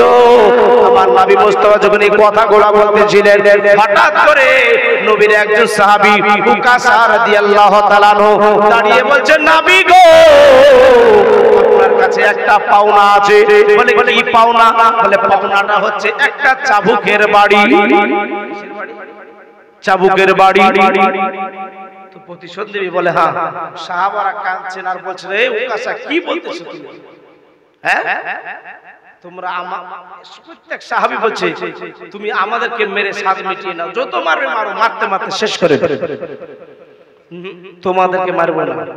নাবি মেরেছে, নাবির কাছে প্রতিশোধ নেব। ইমাম হাসান হুসাইন আসলেন, তবু শুনলো না। আলীকে বলছে, আলী যাও, ফাতেমার কাছে চাবুকটা রাখা আছে, নিয়ে এসো। চাবুকটা নিয়ে আসা হলো।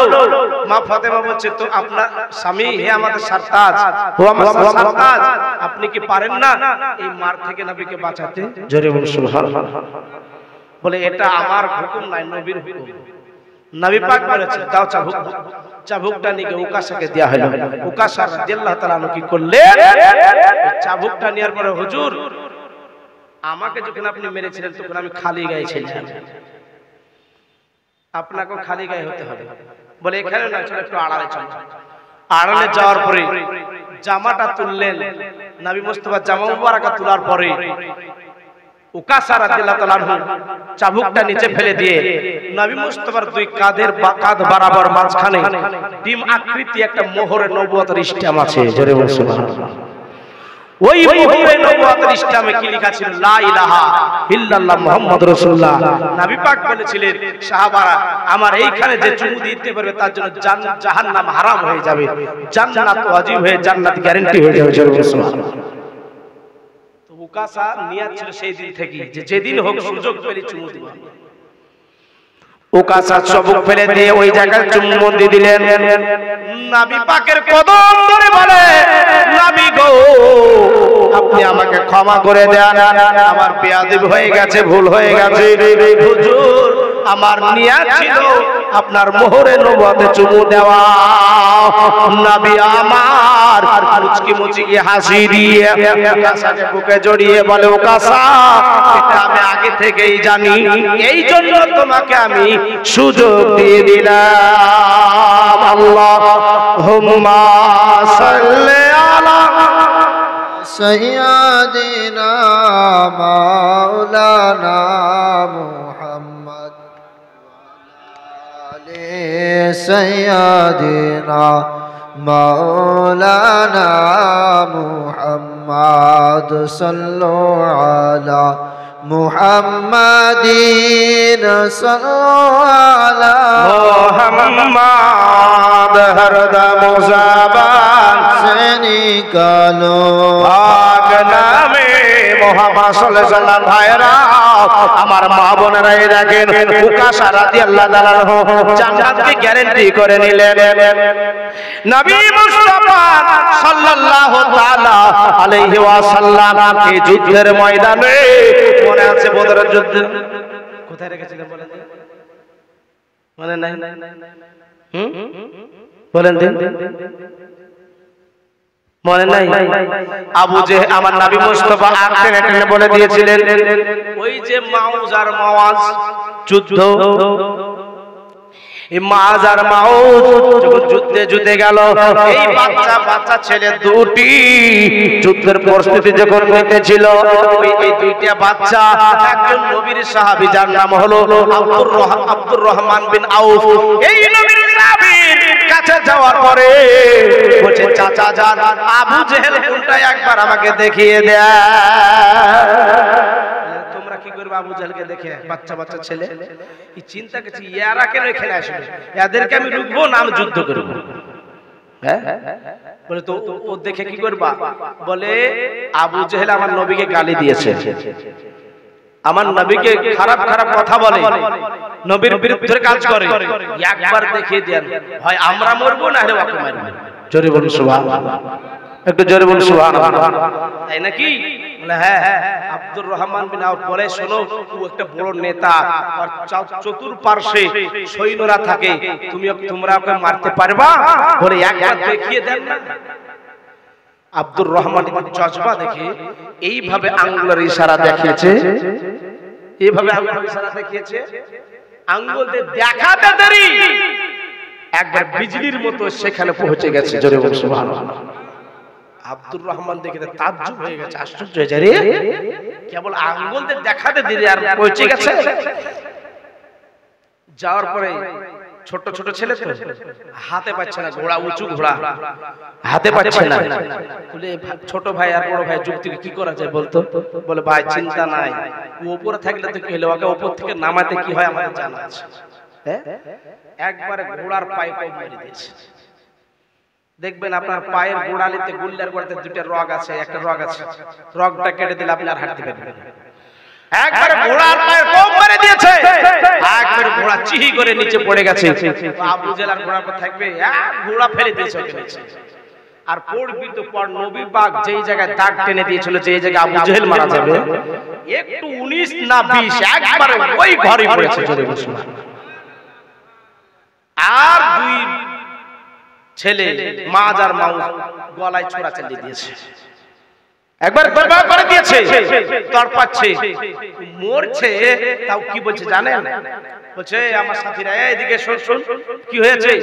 বলছে নবী পাক যুদ্ধের আগে, যুদ্ধ শুরু হওয়ার আগে আবু জেহেল বলছে তোরা শোন, আব্দুল্লাহর বেটা মুহাম্মদ যেটা বলে সেটা রদ হয় না, যেটা সেটা রদ হয় না। তাহলে কি বোঝা গেল? যে আবু জেহেল জানে যে নবীর কথা সত্য, জোরে বলুন সুবহানাল্লাহ। কিন্তু কিছু আছে এই চামড়া মোটা মুসলমান আছে কিছু, বুঝলেন? হ্যাঁ, হাত ফাড়ুয়া পা ফাড়ুয়া, ইয়ারা বলে আমিও যা নবীও তা, জোরে বলুন নাউজুবিল্লাহ। হ্যাঁ, মুআজ্জাজ মুকাররম, আজকে কাফের পর্যন্ত সাক্ষী দিচ্ছে যে নবীর কথা সত্য। আর এই গোষ্ঠী এর ষষ্ঠী, এরা বলতেছে কি যে নবী মিথ্যা কথা বলতে পারে, জোরে বলুন নাউজুবিল্লাহ আস্তাগফিরুল্লাহ। মিথ্যা তো দূরের কথা, কোন পয়গম্বর মিথ্যাবাদীর ঘরে জন্মই হয় না, জোরে বলুন সুবহানাল্লাহ। মুআজ্জাজ মুকাররম, তাহলে আবু জেহেল সাক্ষী দেয় যে আব্দুল্লাহর বেটা মুহাম্মদ যেটা বলে সেটাই হয়। ওই ঘরে পড়েছি কিনা দেখতো, বলে আবু জেহেলকে বলছে ওই ঘরে আপনি আছেন। বলে শোন, মুহাম্মদ মুস্তাফার একটা কথা অন্তত পক্ষে মিথ্যা কথা করব, তোরা আমরা এই দাগ টেনে তোরা আমার তুলে অন্য জায়গাতে রেখে আয়। মরতে বসে তাও বলছে যে আমাকে অন্য জায়গায় রেখে। কত বড় বেয়াদব বদমাশ না হলে কথা বলে। হ্যাঁ বেরাদার ইসলাম, আমার আল্লাহ পাক ইসরাইল ফেরেশতাকে ডাক দিলেন, এক্ষুনি তাড়াতাড়ি যা, আমার হাবিব আমার দোস্ত যেটা বলে ওই কথার কথা থাকে না, অকাট্য দলিল হাদিস হয়ে যায়। জোরে বলুন সুবহানাল্লাহ, একটু জোরে বলুন সুবহানাল্লাহ। ভাই জীবনেরা আমার, সঙ্গে সঙ্গে ইসরাইল ফেরেশতা এসে জান কবজ করে গেল। আবু জেহেল ওই জায়গাতেই থাকলো। বেরাদার ইসলাম, যখন যুদ্ধ শেষ হয়ে গেল, কাফেরগুলোকে ওই কুয়ার ভিতরে ফেলে দিল। মুস্তাফা ওই ময়দানে 3 দিন ছিলেন। 3 দিন পরে যখন বাড়ি ফিরে যাচ্ছে, সাহাবাদেরকে বলছে সাহাবারা তোমরা এক যুদ্ধ শেষ করে আরেক যুদ্ধের সঙ্গে তোমরা প্রস্তুত হতে যাচ্ছ। ইয়া রাসূলুল্লাহ কোন যুদ্ধ? বলে নাফসের সঙ্গে যুদ্ধ। জোরে বলুন সুবহানাল্লাহ। নাফসের সঙ্গে মানে কি? শয়তানের সঙ্গে। শয়তান ধোঁকা দেয় নাফসকে, ওই নাফসের সঙ্গে যুদ্ধ করতে হবে। তো কুয়ার পাশ দিয়ে যখন যাচ্ছিল, কুয়ার দিকে নবী আমার মুখ বাড়িয়ে বাড়িয়ে বলছিল, এই আজকে তোরা যদি আমার কথা মেনে নিতি তোরা জান্নাতি হতি, এখন তোরা জাহান্নামী হয়ে গেলি। জোরে বলুন সুবহানাল্লাহ। উমর ফারুক আজম ডাক দিয়ে বলল, হুজুর আপনার কথা কি ওরা শুনতে পাচ্ছে? নবী আমার বলছে, কসম খোদার, হে উমর ফারুক আজম, তুমি যা শুনতে পাচ্ছ তার চাইতে 70 গুণ বেশি ওরা শুনতে পাচ্ছে। জোরে বলুন। আচ্ছা বলেন, কাফেরেরা যদি শুনতে পায়, আমাদের এলাকাতে কবরবাসীদের আসসালামু আলাইকুম ইয়া আহলাল কুবুর বলি, তারা কি শুনতে পাবে না? শুনতে পাবে কি না? শুনতে পাই বলেই তো সালাম দেয় নাকি? তো আমরা এখান থেকে নবী পাককে সালাম দিই, আসসালাতু ওয়াসসালামু আলাইকা ইয়া রাসূলুল্লাহ। এরা যদি শুনতে পায়, নবীর পাওয়ার কতটা, নবী পাক কি শুনতে পায় কি পায় না? শুনতে পাই কি পাই না? নবী আমার শুনতেও পাই, ওকে দেখতেও পাই যে দরুদ পাঠ করে। জোরে বলুন সুবহানাল্লাহ। মুআজ্জাজ মুকাররম, ভাই বাবা জীবনেরা আমার, এই কথাটা বলতে গিয়ে এত দূর আসলো। হাবিবি আমানের গোড়াতে ওয়াজ ছিল, মনে আছে? মানে কাফেরেরাও সাক্ষী দেয় যে নবী সত্য। ওই কথাটাকে ব্যাক করে আমি এদিকে এসেছিলাম। হাবিবি আমান বলছে নবীদেরকে অনেক মুজিজা দেখিয়েছে, দেখানো হয়, দেয়া হয়, অতএব মুজিজা একটা দেখান পরে কি মুজিজা দেখবে। আবু জেহেলকে অনেক মুজিজা এইভাবে দেখিয়েছি, তবু আমাকে বিশ্বাস করেনি। হুজুর এই আকাশের যে চন্দ্র আছে একটা দুটো করে দেখান। নবী পাক আমার বলছে এটা সামান্য, এই সামান্য এটাই দেখবা। আবু জেহেল বলছে চাঁদকে দুটো করে করতে পারছে, আর এটা বলছে সামান্য। নবীর কাছে সামান্য কিনা, আবু জেহেলের কাছে কঠিন হইতে পারে। ও কি পারবে? নবী মুস্তাফাকে সারা পৃথিবীটাকে সরিষার দানা হাতের মুষ্টি বাঁধলে এইভাবে বুঝলে যেমন দেখা যায় না, ওই রকম ভাবে সারা পৃথিবীটা পাওয়ার আমার নবী পার হাতে দিয়ে দিয়েছে। জোরে বলুন সুবহানাল্লাহ। নবী পাককে একটা টাইটেল আছে নবী পাকের, দোনো জাহানের বাদশা বলা হয় কিনা? দোনো জাহানের বাদশা। জাহান মানে কি? জাহান মানে হচ্ছে পৃথিবী। দোনো জাহানের বাদশা নবী পাককে অনেক বক্তা নামে তক্তা বলে গরিব। নবী কি গরিব ছিলেন? হ্যাঁ, সোনার পাহাড় নবীর পিছনে দৌড়াইতো। জোরে বলুন সুবহানাল্লাহ। যে বাদশা হয় সে একদিন গরিব হয়? গরিব নয়, গরিবী হালাত উম্মতকে শিক্ষা দিয়ে গেছে। জোরে বলুন সুবহানাল্লাহ। যে বক্তা গরিব বলবে কথাটা ভুল বলবে। গরিবী হালাত দেখি আমার নবী মুস্তাফা চন্দ্রের দিকে এবার দুটো ইশারা করেছে, চন্দ্র দুটো করা হয়ে গেল। চন্দ্র দুটো করা হয়ে যাওয়ার পরে এক টুকরা পাহাড়ে পড়লো আর এক টুকরা পাহাড়ের নিচে পড়লো। একবার জোরে বলা যাবে কি সুবহানাল্লাহ? ভাইরা যেমন আপনার চন্দ্র দুটো করা হয়ে গেল, হাবিবি আমান নবীর কদম ধরে নিয়েছে। ইয়া রাসূলুল্লাহ, ইয়া হাবিবাল্লাহ, হুজুর গো আমার ভুল হয়ে গেছে, বেয়াদবি হয়ে গেছে, ক্ষমা করে দিবেন। ওই আবু জেহেলের পাল্লায় পড়ে, আবু লাহাবের পাল্লায় পড়ে আপনার সঙ্গে আমি বেয়াদবি করেছি, হুজুর আমাকে ক্ষমা করে দেন, আর এখনই কলমা পড়ে মুসলমান করিয়ে নাও। জোরে বলুন সুবহানাল্লাহ। আমার নবী কি বলছে জানেন? এই হাবিবি আমান তোমার অন্তর কি বলছে ওটা আগে বলো, তারপর কলমা পড়াবো। আমার নবী পাক অন্তরের কথা বলতে পারে। জোরে বলুন সুবহানাল্লাহ। হাবিবি আমান বলতেছে ইয়া রাসূলুল্লাহ আমি বলবো না, আপনি বলে দিন আমার অন্তরে কি বলতেছে। কারণ হাবিবি আমান মনে মনে ভাবছে এটা যদি নবী বলে দেয় তাহলে আমার আরো বিশ্বাস হয়ে যাবে নবী পাক সত্য।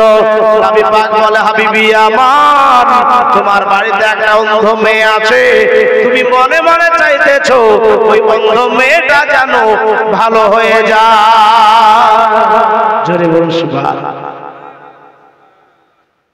আমার নবী পাক বলছে হাবিবি আমান কলমা পড়ে নাও আর বাড়ি দ্রুত গতিতে চলে যাও।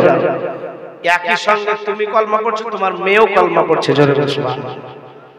হাবিবি আমান কলমা পড়ে এক মুহূর্ত দাঁড়ালেন না, একবারে দ্রুত গতিতে দৌড়াতে আরম্ভ করলেন। দৌড়াতে দৌড়াতে দরজায় খটখট করে বাড়ি মারে।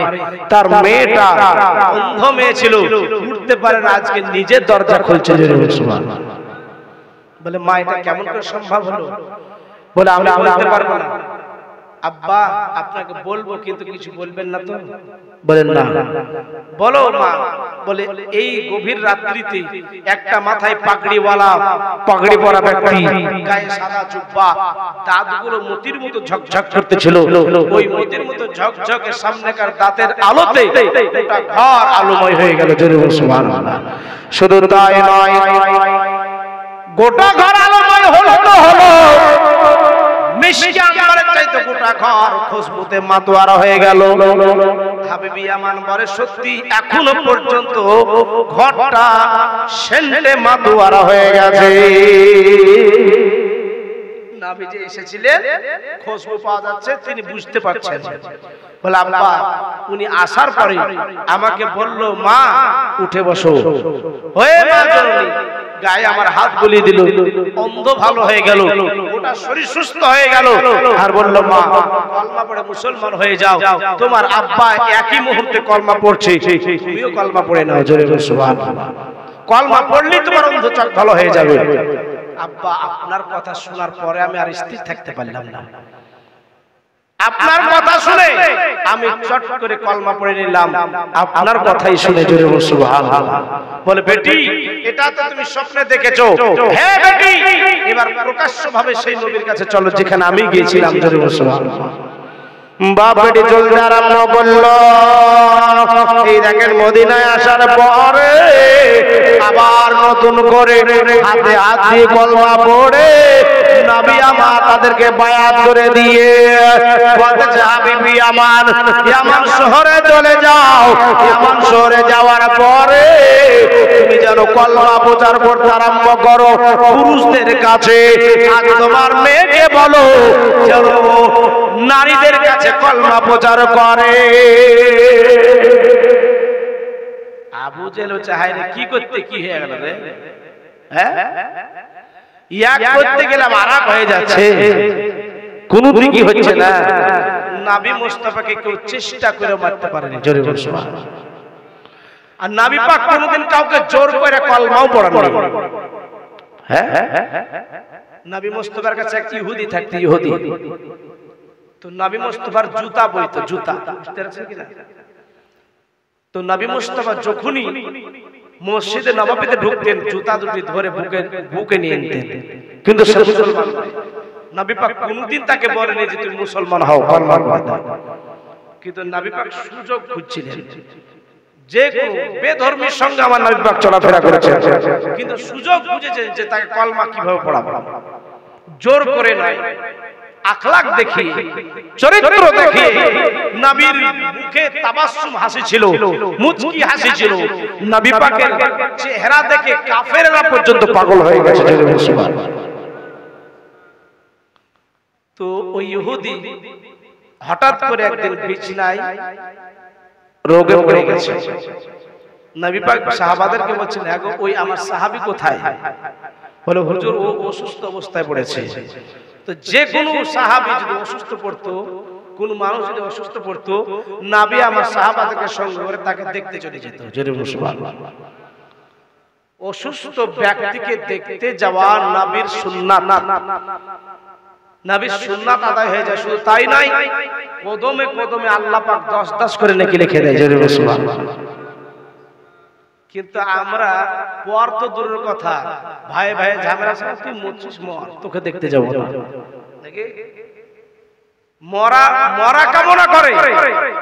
আমার নবী পাক বলেছেন, যারা আত্মীয়তা ছিন্নতা করে সে আমার উম্মতের মধ্যে নয়, সে আমার উম্মতের মধ্যে নয়। এইজন্য আত্মীয়তা ছিন্নতা করবেন না। নবী মুস্তাফা সাল্লাল্লাহু আলাইহি ওয়াসাল্লাম ওই ইহুদির পাশে গিয়ে বসলেন। বসার পর দেখছে ইসরাইল ফেরেশতা করে বসে আছে। ইসরাইল ফেরেশতা আর পাশে বসে আছে। আচ্ছা, ইসরাইল ফেরেশতাকে আমরা দেখতে পাই, কিন্তু নবী পাক দেখতে পাচ্ছেন। ইসরাইল খবর কি বলে, আর কিছুক্ষণ পরে জান কবজ করব। ইসরাইল দাঁড়িয়ে যাও। নবী পাক যদি বলেন যে দাঁড়িয়ে যাও, ইসরাইলের ক্ষমতা আছে যে জান কবজ করবে? কারণ ইসরাইল নবী চাকর, জিবরাইল নবী চাকর, মিকাইল নবী চাকর, ইসরাফিল নবীর চাকর। ইসরাইল দাঁড়িয়ে গেলেন, হুজুর বলুন। বলে এই ইহুদি ছেলেটাকে হচ্ছে, এই ইহুদি তাড়াতাড়ি করে কলমা পড়ে মুসলমান করে, এখনই মুসলমান হও। তো ওই ইহুদি টুকটুক করে তার বাপের দিকে তাকাচ্ছে, একবার মায়ের দিকে তাকাচ্ছে, মানে কলমা পড়বো কিনা। ওই ইহুদি জানে যে আমার নবী পাক আমার ছেলেকে কতটা ভালোবাসে। বলে আর দেরি নয় বেটা, কলমা পড়ে মুসলমান হয়ে যায়, জোরে বল সুবহানাল্লাহ। সঙ্গে সঙ্গে কলমা পড়ে মুসলমান হয়ে গেল, ঈমান নিয়ে আসলো। আর ঈমান নিয়ে আসার সঙ্গে সঙ্গে জান্নাতি হয়ে ইন্তিকাল করলো, জোরে বল সুবহানাল্লাহ। বেরাদার ইসলাম, এই ছিল নবীর প্রেম ভালোবাসা। নবীকে প্রেম করার জন্য ওই ইহুদি কলমা পড়ে মুসলমান হয়ে গিয়ে যেন মুসলমান হয়ে গিয়ে জান্নাত লাভ করে নিল। বেরাদার মুআজ্জাজ মুকাররম, এই জন্য নবীর প্রেম, নবীর মোহাব্বত, নবীর ভালোবাসা অন্তরের মধ্যে রাখতে হবে। নবীর প্রেম, নবীর ভালোবাসা যার অন্তরে নাই, ওই ব্যক্তি নামাজ পড়ে কোনো কাজে আসবে না। নবী পাক বলেন, অতক্ষণ পর্যন্ত সে খাঁটি মুমিন হবে না যতক্ষণ পর্যন্ত যে সে নিজের ধন দৌলত বিবি বাচ্চা এমনকি নিজের জানের চাই যতক্ষণ নিজের জানের চাই যতক্ষণ আমাকে না ভালোবাসবে ততক্ষণ সে পূর্ণাঙ্গ মুমিন হতে পারবে না। জোরে বলুন সুবহানাল্লাহ। মুআজ্জাজ মুকাররাম, তো নবী পাককে ভালোবাসতে হবে। নবী পাক সাহেবে লাউলা সাল্লাল্লাহু আলাইহি ওয়াসাল্লামকে মারার জন্য একজন কাফের বহু চেষ্টা করেছিল। সে নিজেই কলমা পড়ে ঘুরে এসেছিল। তার নাম হচ্ছে আব্দুল উজ্জা। কি নাম? তারা মূর্তির নামে নাম রাখতো, লাত, হবল, উজ্জা এসব নাম রাখতে। হিন্দু ভাইরা যেমন নাম রাখে, তাদের নাম শুনলে বোঝা যায় যে এটা হিন্দু ভাই নাকি। ভাইরা আমার, ওই আব্দুল উজ্জা ছোট কালে তার বাবা মারা যায়। যখন বাবা মারা গেল, মা জননী এবার কি করবে?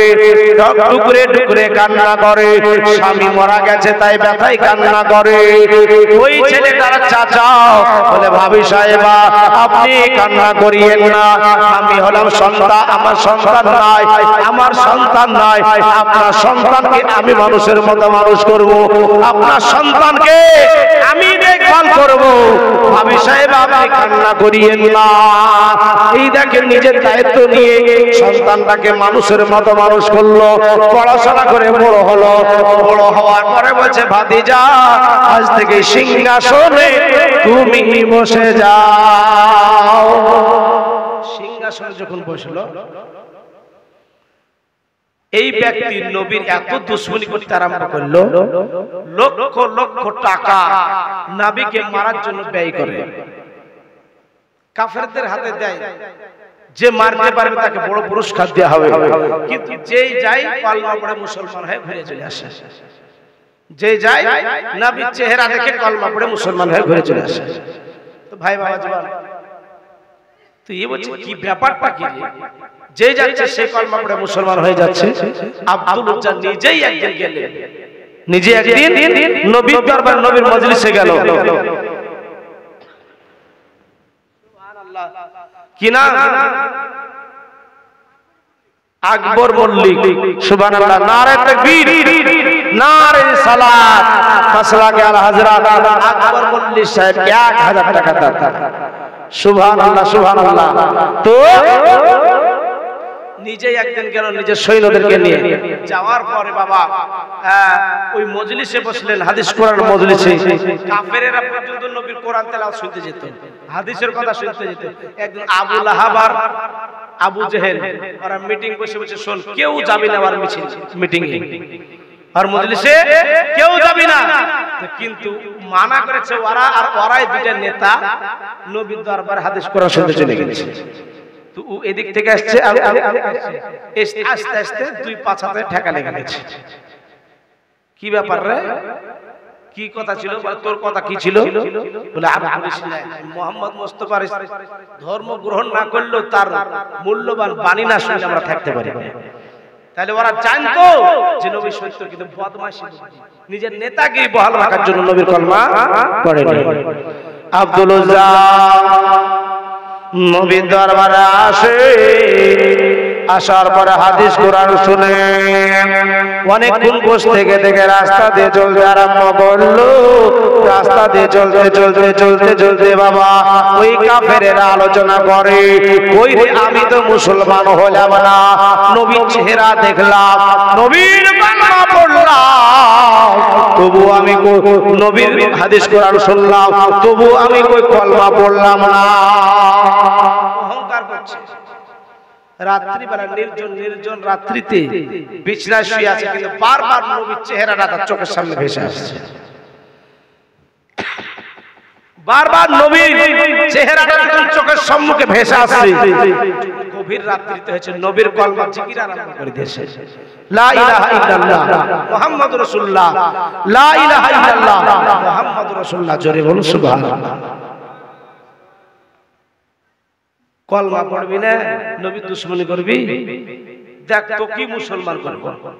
রাত্রিতে মুসলমান হয়ে গেল, কলমা জিকির আরম্ভ করলো। তো এই আওয়াজটা তার মায়ের কানে গেল। তোর মা যখন উঠার পরে দেখতেছে যে এটা তো আমার ব্যাটারি কণ্ঠের আওয়াজ। এই বেটা ওঠ, তুই নবীর কলমা পড়ছিস, যে নবীকে মারার জন্য লক্ষ লক্ষ টাকা ব্যয় করছিস, আর ওই নবীর কলমা পড়ছিস। সেদিন চুপ করে গেল।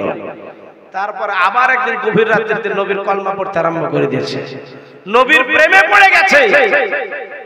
তো সেই দিন আর মায়ের কানে যায়নি, সেদিন তার চাচার কানে চলে গেছে। চাচা বলছে ব্যাপারটা কি, এ তো আমার ভাতিজার কণ্ঠের আওয়াজ মনে হচ্ছে। ওই ঘরে ঢোকার পরে বলছে, এই ভাতিজা কি বলছিস, যে নবীকে মারার জন্য লক্ষ লক্ষ টাকা ব্যয় করলি, ওই নবীর কলমা পড়ছিস? চুপ করে গেল। এইভাবে প্রতিদিন পড়তে থাকে। তার চাচা মনে করছে মানে আমার ভাতিজাকে ভূতে ধরেছে, জিনে ধরেছে। তো কবিরাজকে ডাকা হলো। কবিরাজেরা বলছে কখন কোন রাত্রিতে এই কাজটা শুরু করে, বলে গভীর রাত্রে মানুষ শুনশান হয়ে যায়, ঘুমিয়ে যায় ওই টাইমে, তাই নাকি?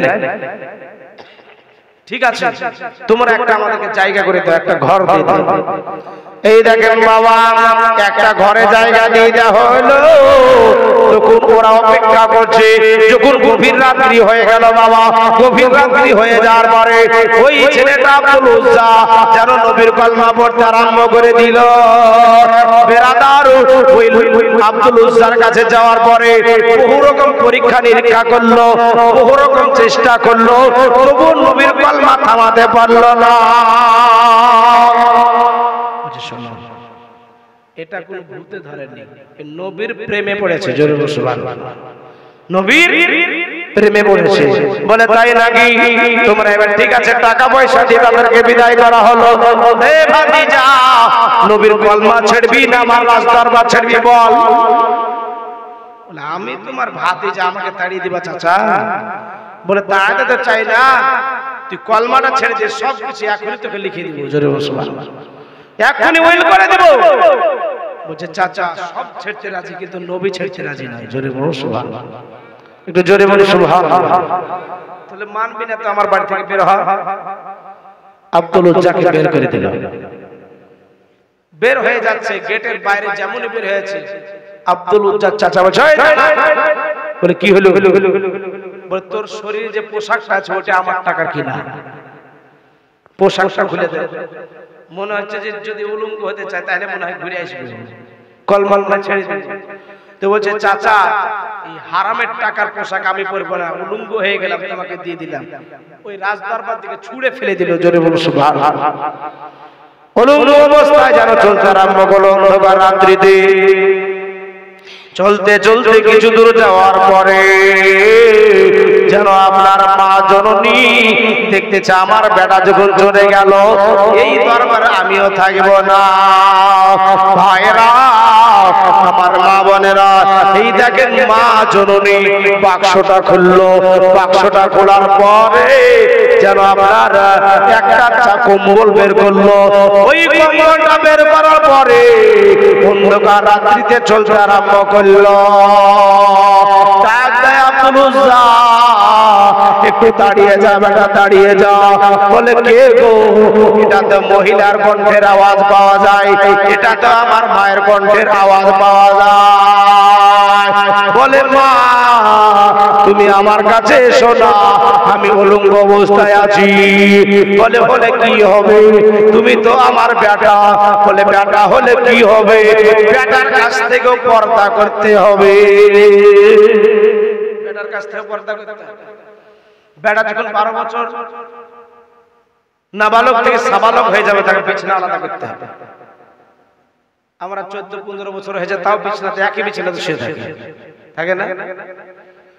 আপন ভাই বোন যুবক যুবতী মানে নাবালিকা হয়ে যাবে, নাবালক হয়ে যাবে, সঙ্গে সঙ্গে বিছানা বিচ্ছেদ করে দিতে হবে, আলাদা করে দিতে হবে। না হলে বাম্পার পার করে দিয়ে চলে যাবে। বুঝতে পেরেছেন? আর এর জন্য দায়ী আপনি হবেন। শয়তান মানুষের প্রকাশ্য শত্রু। আপনি জানেন শয়তানকে যখন ওই জান্নাত থেকে বিতাড়িত করা হয়েছিল, আল্লাহ পাককে বলেছিল, চ্যালেঞ্জ করেছিল যে আল্লাহ 4টা পাওয়ার তুমি আমাকে দিয়ে দাও, তাহলে তোমার একটা বান্দা বান্দীকে আমি জান্নাতে যেতে দেব না। কি লিবি বল? এক নাম্বার হচ্ছে কিয়ামত পর্যন্ত আমার আয়ু বাড়িয়ে দাও। দুই নাম্বার হচ্ছে মানুষের রক্তে রক্তে রগে রগে নফসের গোড়ায় সিংহাসন বানিয়ে মানুষকে যেন ধোঁকা দিতে পারে। তিন নাম্বার কি? তিন নাম্বার হচ্ছে বলে একই পলকে যেন সারা পৃথিবী ভ্রমণ করতে পারি। চার নাম্বার বলে চার নাম্বার হচ্ছে আমি প্রত্যেকটা জীবের যেন রূপ ধারণ করতে পারি, এমন পিঁপড়ে মাছি সবকিছু। মুআজ্জাজ মুকাররম আল্লাহ পাক বলেছেন এই ইবলিস শয়তান তোকে তাই দিলাম। ইবলিস শয়তান বলেছিল আল্লাহ গো তুমি আমাকে পাওয়ার দিয়ে দিয়েছো, এবার তোমার বান্দা বান্দীদেরকে আমি জাহান্নামী বানিয়ে ছেড়ে দিব। আল্লাহ পাক বলেছিলেন এই ইবলিস শয়তান শোন, আমি তো চ্যালেঞ্জ অ্যাকসেপ্ট করলাম আমার বান্দা বান্দীরা যখন গুনাহ করবে গভীর রাত্রিতে যেন দু ফোঁটা চোখের পানি ঝরিয়ে দিবে, হাতখানা তুলে আমার দরবারে কান্না করবে। যদি পাহাড় সম পরিমাণ গুনাহ করে আমি আল্লাহ রহমানুর রহিম আমি তাকে মাফ করে দিব। জোরে বলুন সুবহানাল্লাহ। আল্লাহ পাক রব্বুল ইজ্জত এই উম্মতের চোখের পানির কতটা দাম আপনি জানেন? হ্যাঁ, এক ফোঁটা চোখের পানির দাম। কিয়ামতের দিন যখন জাহান্নাম লিলিহান জিহ্বা বের করে বান্দা বান্দীদের দিকে হুঙ্কার ছেড়ে আসবে, ওই টাইমে ফেরেশতারা জাহান্নামকে রুখতে পারবে না। আল্লাহ পাক বলে আল্লাহ কি করব, রুখতে পারা যায় না। বলে এক কাজ করো জান্নাতে যাও, জান্নাতে কিছু স্বল্প পানি রাখা আছে, ওই পানিগুলো নিয়ে এসে জাহান্নামের দিকে ছিটিয়ে দাও। জোরে বলুন সুবহানাল্লাহ। যেমন জাহান্নামে ছিটিয়ে দাও, জাহান্নাম স্তব্ধ হয়ে গেল, ঠান্ডা হয়ে গেল। বলে কোন পানি? বলে এই পানি কোনো সাধারণ পানি নয়, এই পানি হচ্ছে আমার হাবিব, আমার দোস্ত, আমার নবী তার উম্মতের চোখের পানি। জোরে বলুন সুবহানাল্লাহ। আমার ভয়ে আমার ডরে রাত্রিবেলা দুপুরা চোখের পানি ঝরিয়েছে, এই পানিগুলো আছে সেই পানি। আমরা হচ্ছে এক নাম্বার নবীর এক নাম্বার উম্মত। জোরে বলুন সুবহানাল্লাহ। মুআজ্জাজ মুকাররম আল্লাহ পাক রব্বুল ইজ্জত কোরআন পাকের মধ্যে বলেছেন লিল্লাহি মা ফিস সামাওয়াতি ওয়া মা ফিল আরদ, আসমান জমিনে যাহা কিছু আছে সবাই আল্লাহর তাসবিহ পাঠ করে।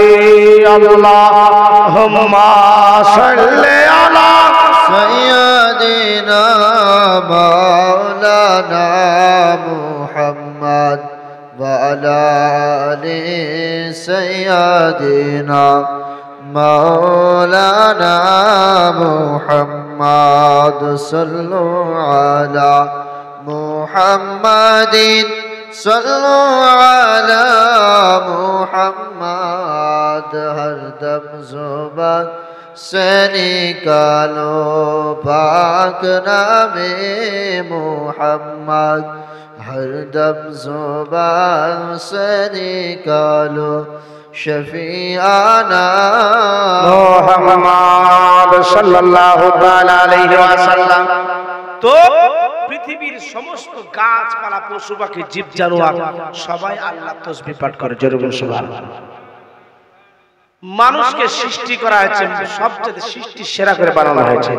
আল্লাহ পাক কোরআন পাকের মধ্যে বলেন লাকাদ খলাকনাল ইনসানা ফি আহসানি তাকবীর, মানুষকে সবচেয়ে উৎকৃষ্ট করে সুন্দর করে বানানো হয়েছে। জোরে বলুন সুবহানাল্লাহ। আরে মানুষ যদি মানুষের মতো না হয় তো মানুষ আখলাক চরিত্র যদি সেরকম না হয় তো মানুষকে বলা হয়েছে বালহু আদাল চতুষ্পাদ জানোয়ার চাইতেও খারাপ। জোরে বলুন নাউজুবিল্লাহ। ভাই বাবা জীবন আল্লাহ তাবারাক ওয়া তাআলা পাক রব্বুল ইজ্জত বান্দা বান্দিকে সৃষ্টি করেছে একমাত্র ইবাদতের জন্য। আল্লাহ পাক বলেন ওয়ামা খালাকতুল জিন্না ওয়াল ইনসা ইল্লা লিয়াবুদুন, আমার জিন ও ইনসানকে সৃষ্টি করেছে একমাত্র আমার ইবাদতের জন্য। জোরে বলুন সুবহানাল্লাহ। কিন্তু মানুষ আমরা আল্লাহকে ভুলে গেছি। একটা মাটির তলায় যদি জীব থাকে সেও আল্লাহ জিকির করে। ঈসা রুহুল্লাহ রাস্তাতে চলতেছে, তো চলতে চলতে বলছে আল্লাহ মাটির তলায় কোন জন্তু আছে যে 18,000 মাখলুকাত আছে এরা যে তাসবিহ পাঠ করে, তো মাটির তলায় কি আছে একটু আমাকে দেখাও। ইশারুল্লাহ তোমার হাতে যে লাঠিটা আছে মাটির পদদেশে আঘাত করো। যেমন আঘাত করা মাটির দুভাগে বিভক্ত হয়ে গেল। আর মাটির তলায় কি আছে বাবা? মাটির তলায় পানি আছে কিনা? সমুদ্রের পানি ঢেউ দেখতে পাওয়া যায়, তো ওই পানিতে পড়ছে আল্লাহু আল্লাহ, জোরে বলুন সুবহানাল্লাহ। এই পানিতেও তাসবিহ পাঠ করে। ইশারুল্লাহ বলে আল্লাহ গো পানিতে তাসবিহ পাঠ করে। বলে তুমি কি আর কিছু দেখতে চাও? বলে আল্লাহ দেখবো। যদি দেখতে চাও তাহলে ওই পানিতে তুমি আঘাত করে দাও। ভাইরা, পানিতে যেমন আঘাত করা, একটা কালো রঙের পাথর আসলো, ওই পাথর পড়তে ছিল আল্লাহু আল্লাহ, জোরে বলুন সুবহানাল্লাহ। ইশারুল্লাহ বলতেছেন আল্লাহ আমি আরো দেখবো। বলে যদি দেখতে চাও ওই পাথরে আঘাত করো, যেমন আপনার পাথরে আঘাত করা, ওই পাথর দুভাগে বিভক্ত হয়ে গেল। ওই পাথর থেকে একটা সবুজ রঙের জন্তু বের হয়ে আসলো, ওই জন্তুটা পড়তে ছিল আল্লাহু আল্লাহ, জোরে বলুন সুবহানাল্লাহ। পাথরও তাসবিহ পাঠ করে। মাটির তলায় একটা জীবাণু পোকা, সেও তাসবিহ পাঠ করে। বড় জন্তু তিমি মাছকে যে আল্লাহ পাক রুজি দেয়, একটা জীবাণু পোকাকে আল্লাহ রুজি দেয়, জোরে বলুন সুবহানাল্লাহ। ইশারুল্লাহ সমুদ্রের ধার দিয়ে যাচ্ছে, একটা ব্যাঙকে দেখতে পেল পিঁপড়াটার মুখে গম আছে, আর ওই পিঁপড়াটাকে গিলে নিল, মুখে নিয়ে নিল, পানিতে ঝাঁপ দিয়ে দিল। আবার কিছুক্ষণ পরে দেখছে ওই ব্যাঙটা আবার কিনারায় উঠেছে, আবার পিঁপড়াটাকে মুখ থেকে বের করে দিল। ইশারুল্লাহ বলছে তোকে যে পানির তলে ঝাঁপ দিতে দেখলাম পিঁপড়াকে গিলে নেওয়ার পরে, বলছে শোনো, এই পিঁপড়াকে আল্লাহ পাক হুকুম করেছিল, পিঁপড়া শোন, একটা গেহু গম মুখে নিয়ে নে, তুই ব্যাঙের মুখে ঢুকে পড়, আর তলায় পানির তলায় কিছু পাথরের তলায় কিছু জীবাণু পোকা আছে, তাদের খাবারের দরকার আছে, এই খাবারটা যেন সেখানে পৌঁছে দিয়ে আই, জোরে বলুন সুবহানাল্লাহ। আল্লাহ চাইলে কি না পারে, সব পারে। পৃথিবীতে একটা জীবাণু পোকারও আল্লাহ পাক রুজি দেয়, আমাদেরকেও রুজি দেয়, কাফেরকেও রুজি দেয়, যারা নেক বান্দা তাদেরকেও রুজি দেয়। আল্লাহ পাক সবাইকে রুজি দেয়। দুনিয়াতে দেখাবে না, কিয়ামতের দিন অ্যাকশন আসছে। দুনিয়াতে বাহাদুরি চলতে পারে, আখিরাতে কোনো বাহাদুরি চলবে না। দুনিয়াতে নামাজ পড়তে পারা যদি হয় তো বলে এখন কি নামাজ পড়ার সময় হয়েছে, আর ভলটিউ ঢিল হবে তখন নামাজ পড়বে, হ্যাঁ, আর ভলটিউ ঢিল হবে তখন মসজিদের কোনা ধরবে, আর ইমাম সাহেবের সঙ্গে তখন তর্ক বিতর্ক লাগবে। আমার মহল্লাতে কিছু বুড়িয়া লোক আছে, রাগের না কিছু বুড়িয়া লোক থাকে, আর কাজী শুধু মৌলবীর সঙ্গে ইমামের সঙ্গে খুট খুট খুট খুট করা, শুধু বাড়িওয়ালার সঙ্গে তো ঝাঁটা পিটা করবে, বাড়ির সঙ্গে তো কি করবে, মসজিদের কোনায় এসে বসে তো মৌলবীর সঙ্গে লাগা, মৌলবী খাই দেয় কাজে নাই, ওকে রেস্ট করবে না, ও খাওয়া দাওয়া করবে না, তো সবসময় মৌলবীর কাছে বসে থাকবে। ব্রাদার ইসলাম মুআজ্জাজ মুকাররাম, তো ওই টাইমে নামাজ পড়লে হবে। একটা বুড়ো চাইতে যুবকের ইবাদত 70 গুণ তেজ বেশি, জোরে বলুন সুবহানাল্লাহ। ছেলে মানুষ খালি ইবাদত কার্যকর, আমরা জানো বেশি বেশি করে শোনার চাইতে বেশি বেশি করে আমল করার তৌফিক দান করো সকলে পড়ে আল্লাহুম্মা আমিন, আল্লাহুম্মা আমিন। সবাই একবার ইস্তিগফার পড়বে, আস্তাগফিরুল্লাহ রাব্বি মিন কুল্লি যামবি ওয়া আতুবু ইলাইহি।